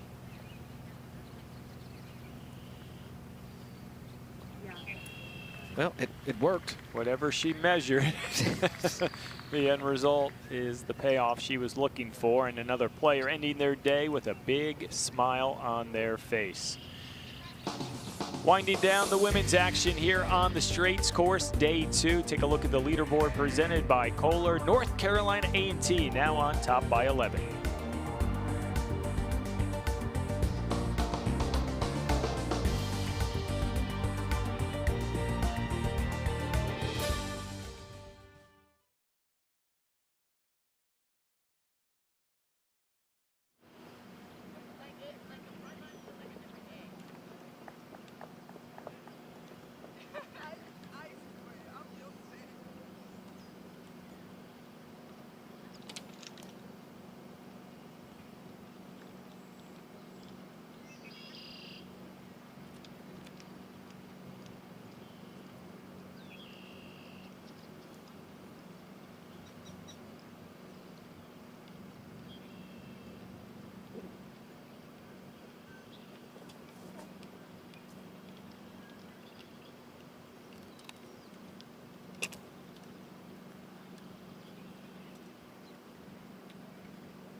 It's 518.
We are back at 18, getting ready to watch Polina Marina, the junior from Moscow, Russia, playing for North Carolina A&T. The Aggies currently a 9-shot lead over Howard in the women's race for that team championship.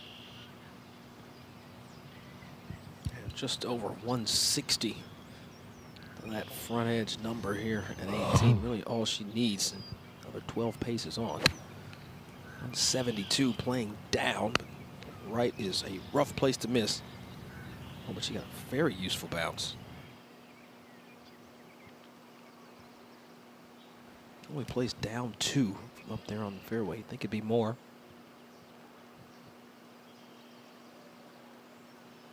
Taking another look, see if the numbers added up. Maybe it was just a slightly mishit, but a chance to get up and down nonetheless. Let's go over to 17 a moment ago. Micaiah Jubert from Prairie View A&M at 17. I love what she accomplished right there. Oh, best of the day by far. Now live with Ekaterina Prokhorova. Prokhorova got a perfect idea of exactly what to do. Par 3, just landed a little short and right. Can you see the bottom of the surface from here? Not from the angle of the women's tee. Oh, my goodness. That was an uncommitted golf swing. We've seen her be so proficient all day going through her process. Looked like she kind of just got up there, hit it quick.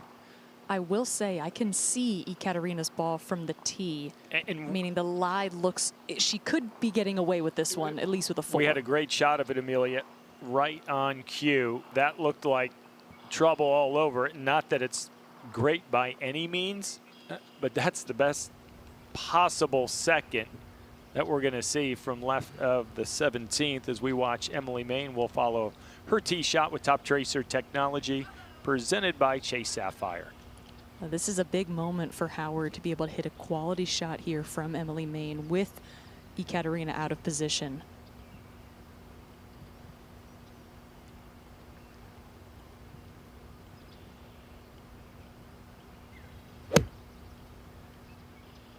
Not surprised with the bailout right. No question. You could see held on to that handle just to make sure the face didn't flip over. But it is just shy of hole high. So we've got one right, we've got one short left, and we've got one inside of 5 feet as we go to Kendall Jackson at 18. You can tell she pushed it down that left side. Like, hit driver down there, one of the longest players in the field, but Sandy area, that's a tough shot coming straight down. Yeah, she can't believe it. Won't be thrilled when she gets up there. A couple groups remaining on the course. We'll see them through to the finish right here at Whistling Straits.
Day 2 of the PGA Works Collegiate Championship continuing from Whistling Straits, and it is presented by Kohler. Not sure you could ask for a much better late afternoon here in Wisconsin.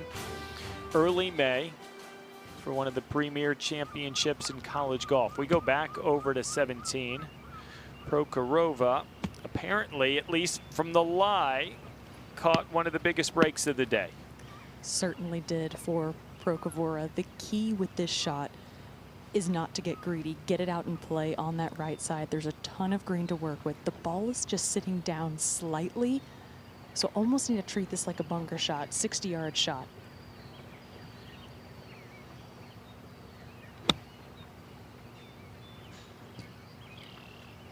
How good is this? Got to settle, just had no spin on it.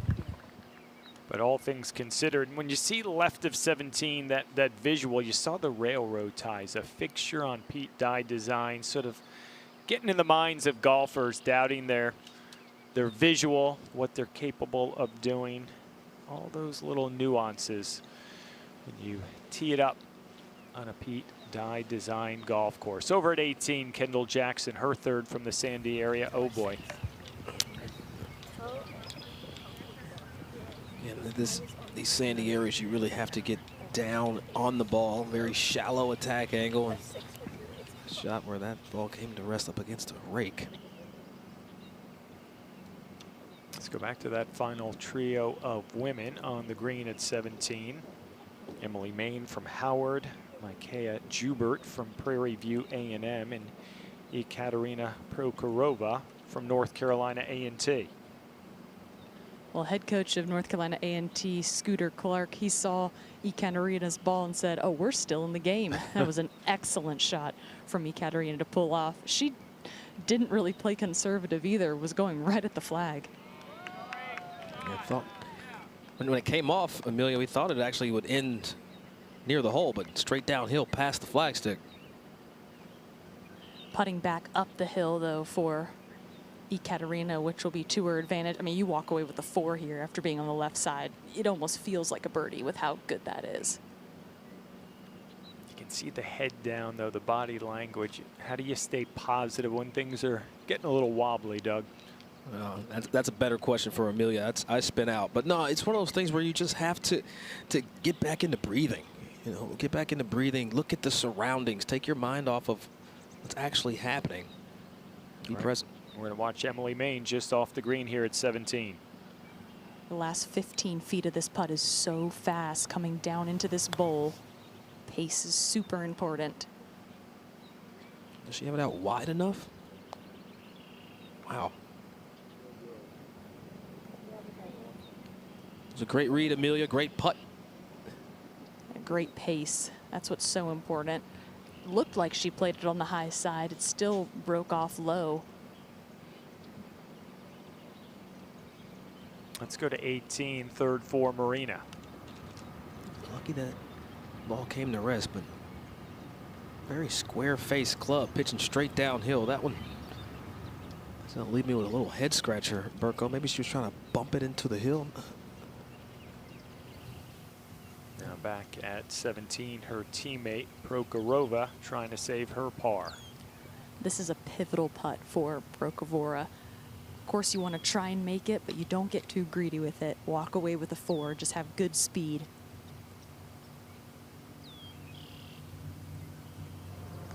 Well, her putting stroke, and she just make it.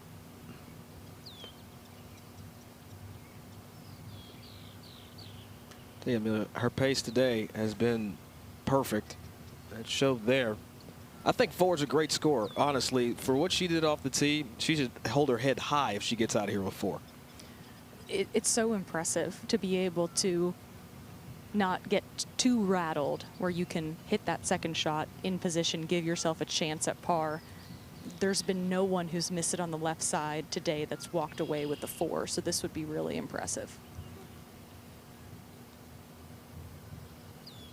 Yeah, we've seen 5s, 6s, and even some bigger numbers left of the green the past 2 days here at the 17th. And now Emily Main for her 3. Now this is a tricky little putt. Got to make sure you have good tempo, read this one correctly. But seen a couple players miss this left.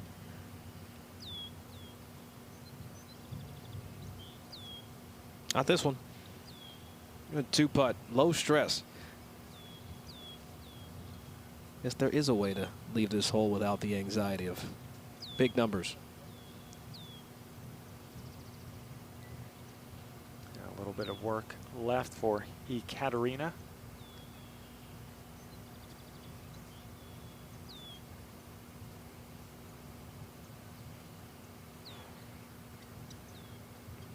Just got to keep some pace.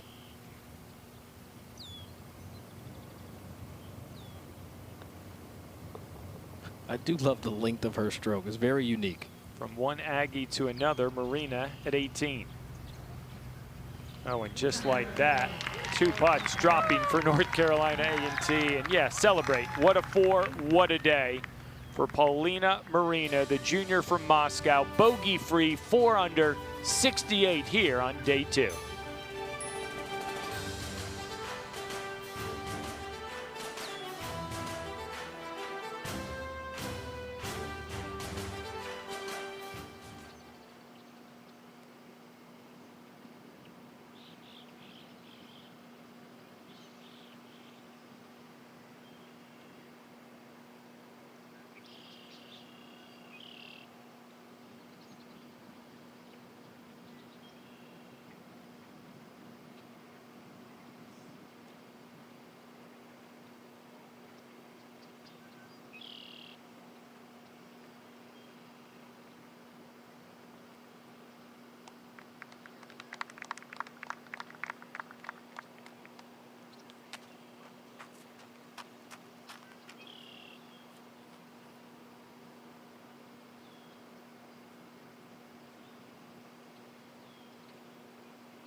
During the break, this was Micaiah Jubert, Prairie View A&M at 17. We saw the best tee shot of the day on the par 3, and that is how you make it 2. Man, made one of the hardest holes on the golf holes as easy as possible. All right, want to give you an update on one of the leaderboards concerning Fayetteville State. They had a big lead when they finished up, but shortly after that final group concluded, Alan Terrazas disqualified for the day, signing for a lower score than he shot.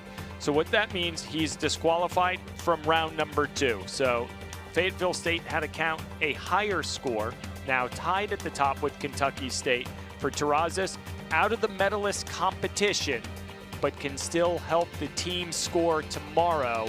Has to try to put that behind him, Doug, because for those that have ever done it, been involved with it, we saw a Masters tournament back in the day decided by that misstep.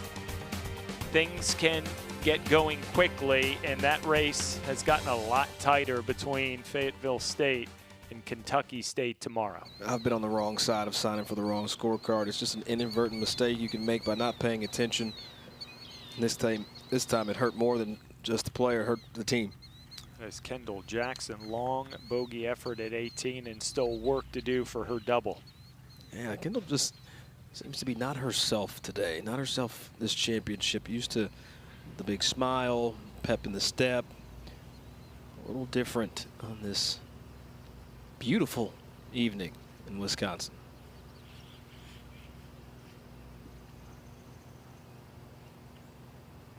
Gotten to see Kendall quite a bit during her 4 years at Howard University. A talented player, and I think you aptly described it, a curious kid that has grown up into a mature young woman that's going to have a lot of success in anything she decides to do. Yeah, but I tell you right now, she's going to go examine this round with a fine-tooth comb and figure out what went well, and then figure out what the heck happened. This now for double.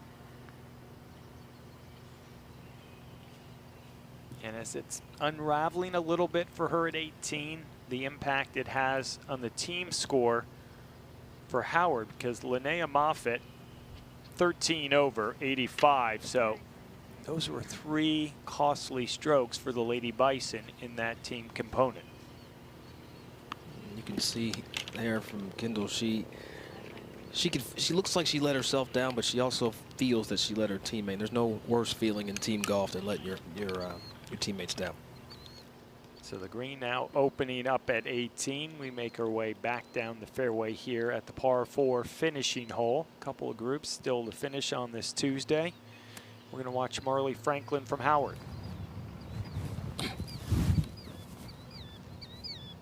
Get up here in this area. Talking about just around 158 front edge. The hole cut 12 paces from that front edge. So just we're in the high 60s. Factor in that elevation change. You see all that, the bunkering, excuse me, sandy area is short. And left, have to miss this right.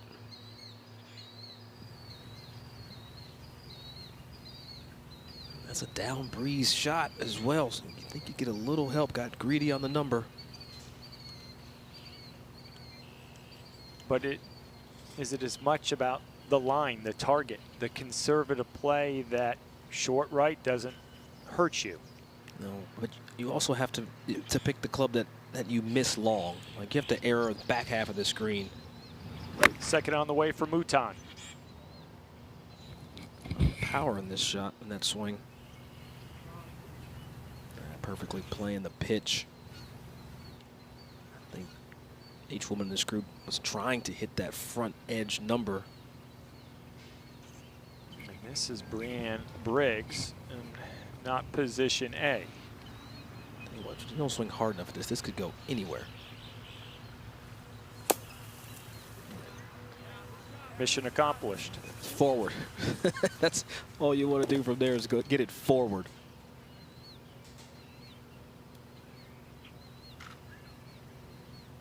So as we're wrapping up play here on the Straits course, also some action on the Irish course over there today. The men's Division I team, Arkansas Pine Bluff, in command. Currently a 19-shot lead over North Carolina A&T. So they've got about a hole to go. A couple groups still on the golf course over there. And you talk about some low scores. We said it at the top of the show. Jose Berenguel.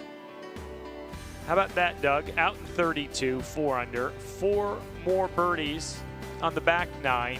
8 under on the day, still 2 holes to go. You know, we had breakfast together this morning. He was sitting at the table across from me. I said, hey, you going to have a day today? He said, absolutely. And smiled, walked out. I blinked. It feels like 9 under for the championship. Unbelievable day for Jose. Must have been your words of inspiration early this morning. That has served him well. We can just update you. Just made par on 17, so 1 hole to go. If he could birdie that last, a smooth 63 in the offing for Berenguel. It's back over here at the Straits. Briggs, her 3rd. Yeah, +3 for the championship, but 1 under on this round of golf. And great day together. Just a very quiet day. 2 birdies, 1 bogey. Bogey came at 13. Going to be challenged here, trying to get up and down. 140 yards.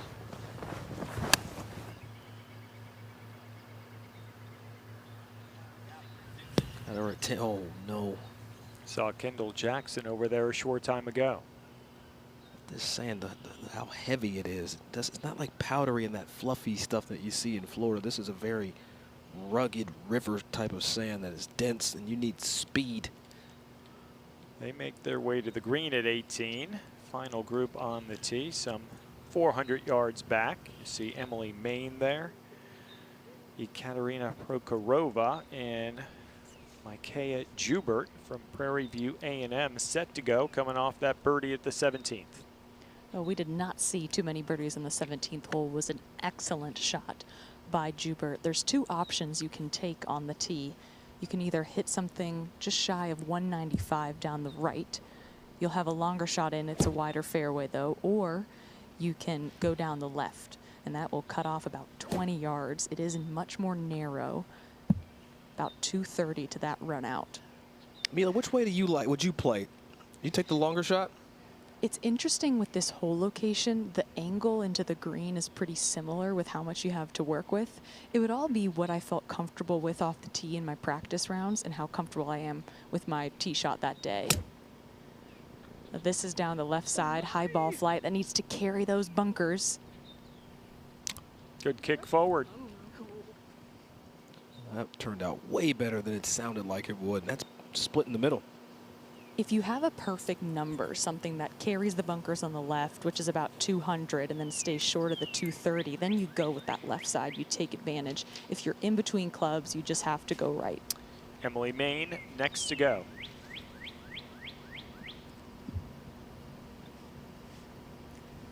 Really important with how wide this fairway is. If you're going down that right side like Main is with the iron, you cannot look left. Got to narrow in your target. Where do you like, Amelia?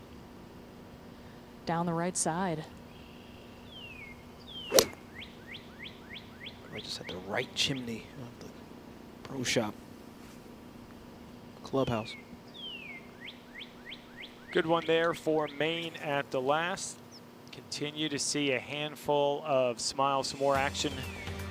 Wrapping up over on the Irish course, the men's individual competition. Igor Zubov from Delaware, back-to-back rounds, 5 under, 67. He'll have the lead heading into the final day, as will Miyu Takahashi from Nebraska, 69 today, 4 under through 2 days of action. A 6-shot lead as they will head back over to the Straits course tomorrow for Championship Wednesday. Back to the tee at 18 with Prokhorova. Prokhorova has driver in hand. This is risky. Got to make sure you have a high ball flight to make sure this does not run through the fairway. No. She likes to cut it. Yeah, what are you doing?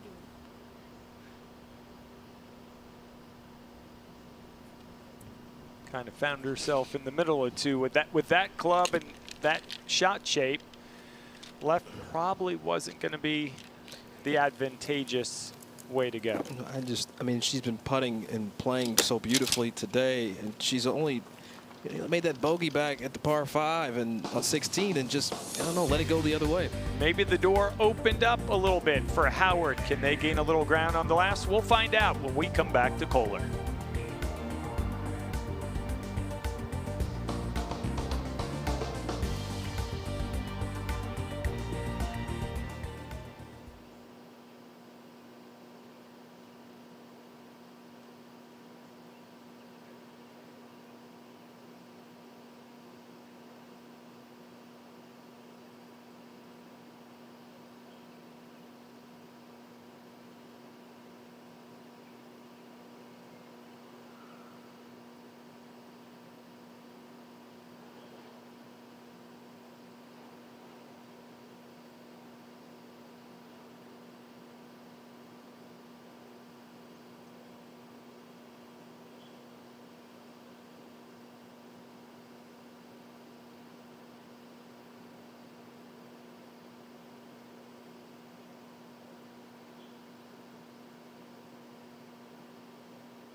Welcoming you here to Beyond.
We want to welcome you here to Beyond the Green, and Beyond the Green is an extension of PGA Works Collegiate Championship, designed from the PGA Reach Foundation to help diversify the workforce.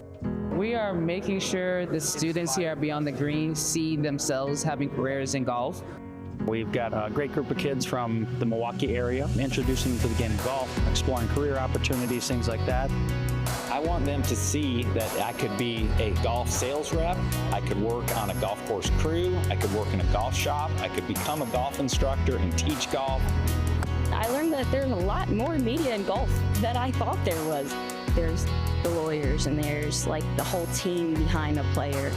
They need accountants, they need all kinds of people in golf, and so it's not just being on the field and doing golf. The barrier to entry into the game of golf is smaller than it used to be. You got to keep bringing new people to the game. You know, it's going to be the lifeblood of our future. Real eye-opening experience earlier in the week. We saw Will Lowry there. He joined us yesterday. Doug, you were a big part of it. What are the things off the golf course on a week like this that can open doors that, as we just heard, many youngsters, not even in this field, didn't even realize existed? Well, the PGA Reach Arm, the foundation, what it does. There's so, like you said, we see the golf here on Golf Channel, but the real work is done early in the week with, you know, showing kids that there's more to golf and being a part of the game than just hitting the putts and hitting the shots. We actually, you know, a lot of people came out, invested their time, PGA professionals from all over the section, to really show that you can also, if you want to be a lawyer, guess what? The courses need lawyers. The players need agents and attorneys, etc., just to give them that intro to the other side of the game that they may not otherwise get. Big putt here for Marley Franklin at 18.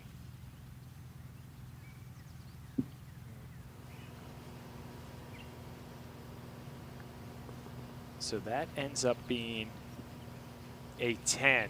The sandy area got the best of Marley Franklin. I'm just shocked right now hearing that and seeing that finish. I mean, we know that what can happen, but when you see it, you're still just kind of shell-shocked. And Mouton to finish up with par. So that is a big disparity in the team race for the women. When you look at North Carolina A&T and Howard, we'll keep banging this home over and over. 6 shots like that, 2 counting scores, and things change dramatically. One group left on the course, back down the fairway at 18 with Emily Main. Main has 185 yards in with this flag in the front portion of the green. Big sandy area guarding the front left side and the right. You have to make sure that you dial in your yardage if you're going to land this short of the flag. If not, if you land it past, the space of the green opens up. She has no idea what's happened up ahead with her team. Although she might have been able to see it.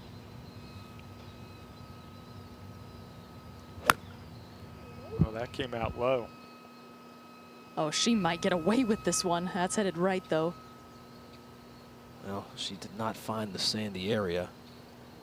That is the good news. There's that bank there, Amelia. It might have come back down. I'm not sure if you got a sight on it. I did. It stayed up in the bank. Even though it's going to be a difficult shot, Emily Main still got away with that, the fact that it stayed on the right. The Prokofora went through the fairway, now hitting her 3rd shot from 156 yards.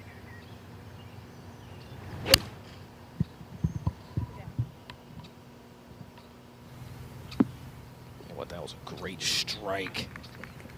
A little unfortunate that got up and over that knob there, but fast one coming down for par.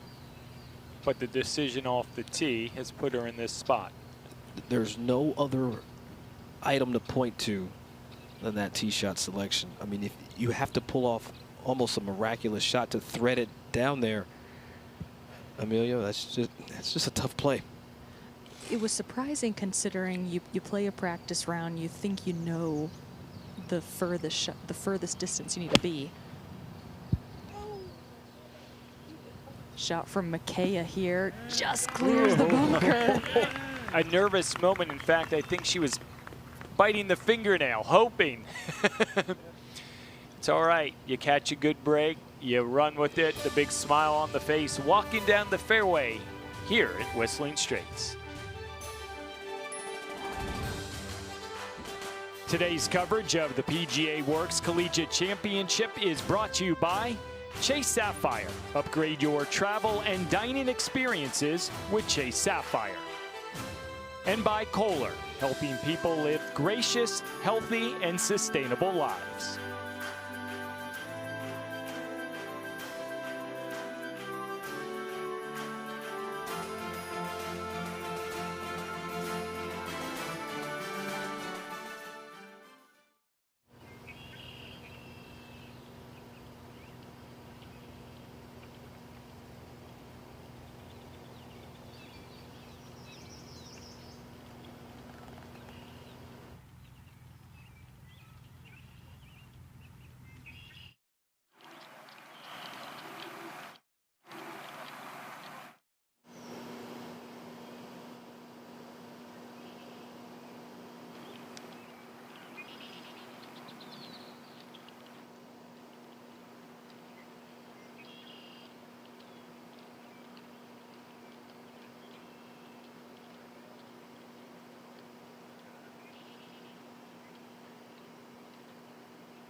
Teammates might right behind me.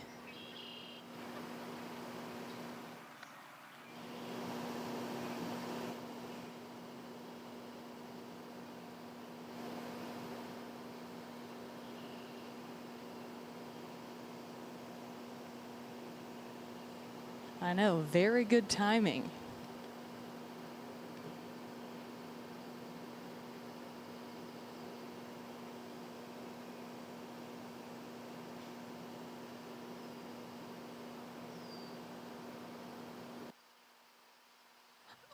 I played it last week.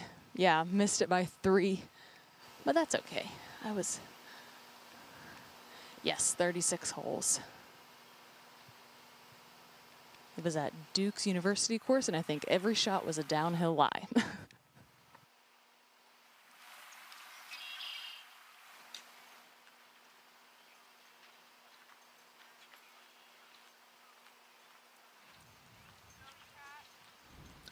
Time now for bowl play presented by Kohler, and there were plenty of them from the Aggies of North Carolina A&T. The women, boy, they put on a show today. This at 12, Paulina Marina.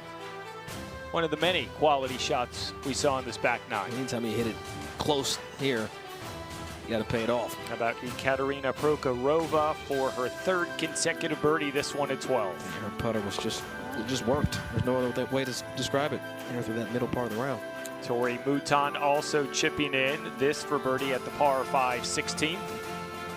Plenty of hit in that, went in with the attitude. Perfect putt. And then how about the par save by Marina at the last and the reaction that followed? Love it. Giving North Carolina A&T a big lead, not insurmountable by any means.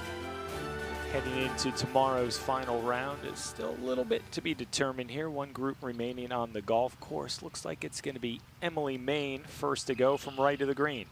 The lie is good. It's just going to be impossible to leave this below the hole with how steep the slope is pitching towards the back of the green. Really important here to try and hit a higher shot in the flat part. I saw her looking in the front part of the green, just pretty risky with how far above her feet this ball is. Come out lower than she wants, though, with it being above her feet.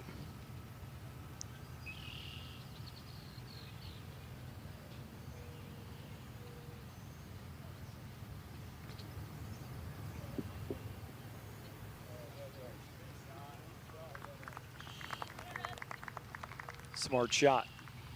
It's really all you can do, especially pitching back down to the surface, some 3-4 feet. Well, that was about inches as well from coming back down that other slope. This flag is sitting in a little bowl. Excellent shot there by Emily Main. Interested observer from high above.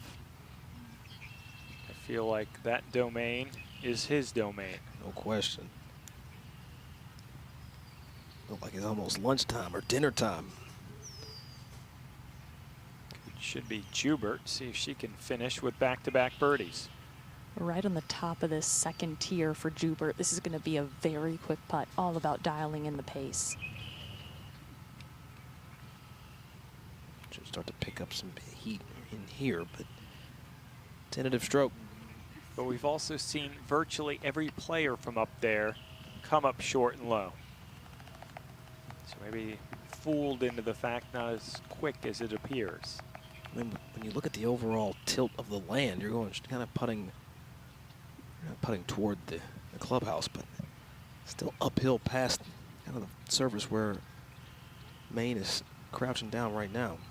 Now Ekaterina Prokhorova trying to save her 4. This would be one heck of a 4 for Ekaterina. A very difficult putt to read. This is going to break right initially, and I've seen putts that want to try and come back to the left at the hole. You want to play the part of the break that's going to turn the most, which is the first half of this putt.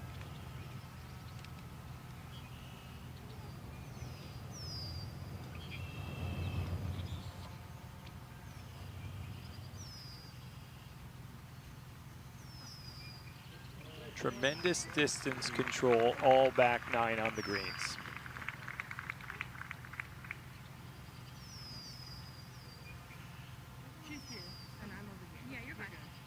Always taking that extra look. Don't want to walk in the line or a through line as you finish up.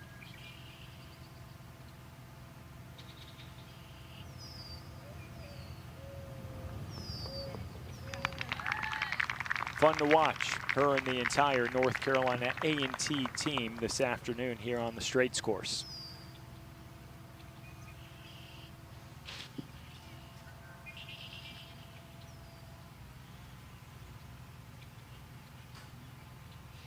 Yeah, watching her putt today has been actually refreshing to see. Just a free stroke, long legato stroke. While we wait for them to finish up on the last at the Straits, the action concluding as well over on the Irish course. The men's Division I team, a big lead for Arkansas Pine Bluff. They'll have their championship Wednesday back over here on the Straits. So too the men's individual race. Egor Zubov, back-to-back rounds of 67. He's 10 under. He's got a 4-shot lead. We'll see if he can go hang on for victory tomorrow. Same case for the women back on the Straits for Wednesday. Miyu Takahashi from Nebraska, 71-69, 4 under, has got a 6-shot lead, 18 holes to go. Now Emily Main for par here at the last. Coming back down the hill, this will swing to the right.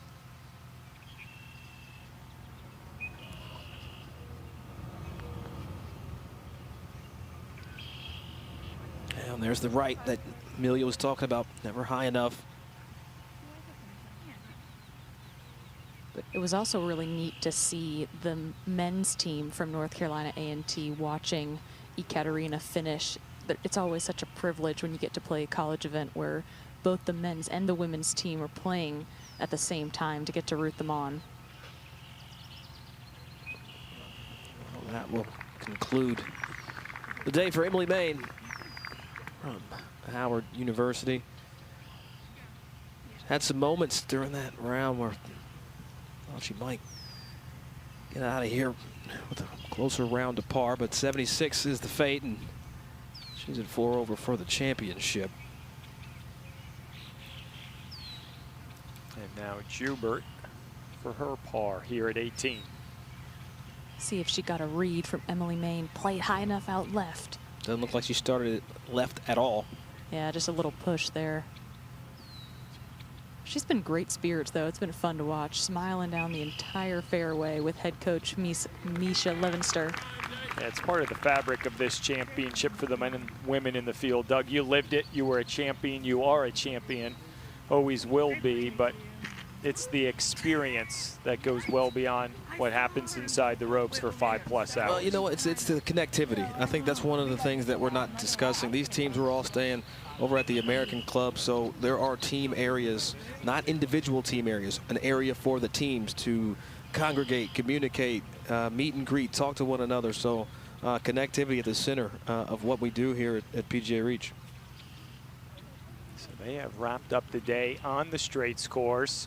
They are doing the same over on the Irish, so it's shaping up to be a good one. I know that one will be in attendance. One last look at the leaderboards for the women's. North Carolina A&T, a 14-shot lead over Howard. We will see if they can get the job done tomorrow. Same can be said for Fayetteville State or Kentucky State. Those two heading to the Irish course, tied at the top with the national championship on the line. Going to be a good one.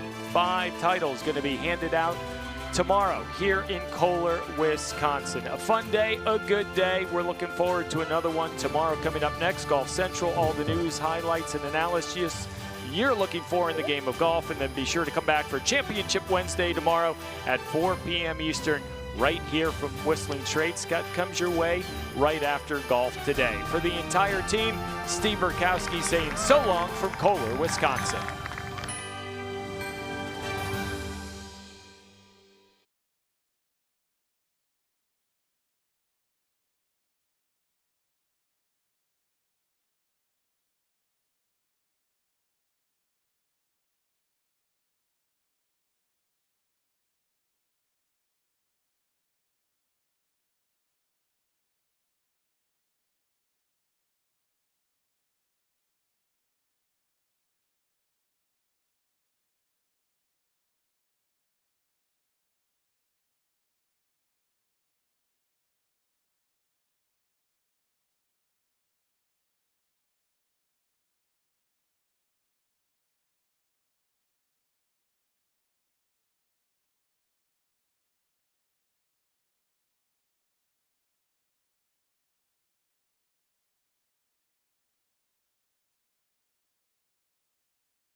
We're back on Golf Central. Steve Burkowski, Doug Smith with you from Kohler, Wisconsin. Whistling Straits, day 2 of the PGA Works Collegiate Championships in the books, and we had some special highlights today from the Straits course. We go out to some of the great things North Carolina A&T did. The women, it was impressive. We head to the 12th and pick up Paulina Marina. So you got to take advantage when the course gives you a whole location, kind of in that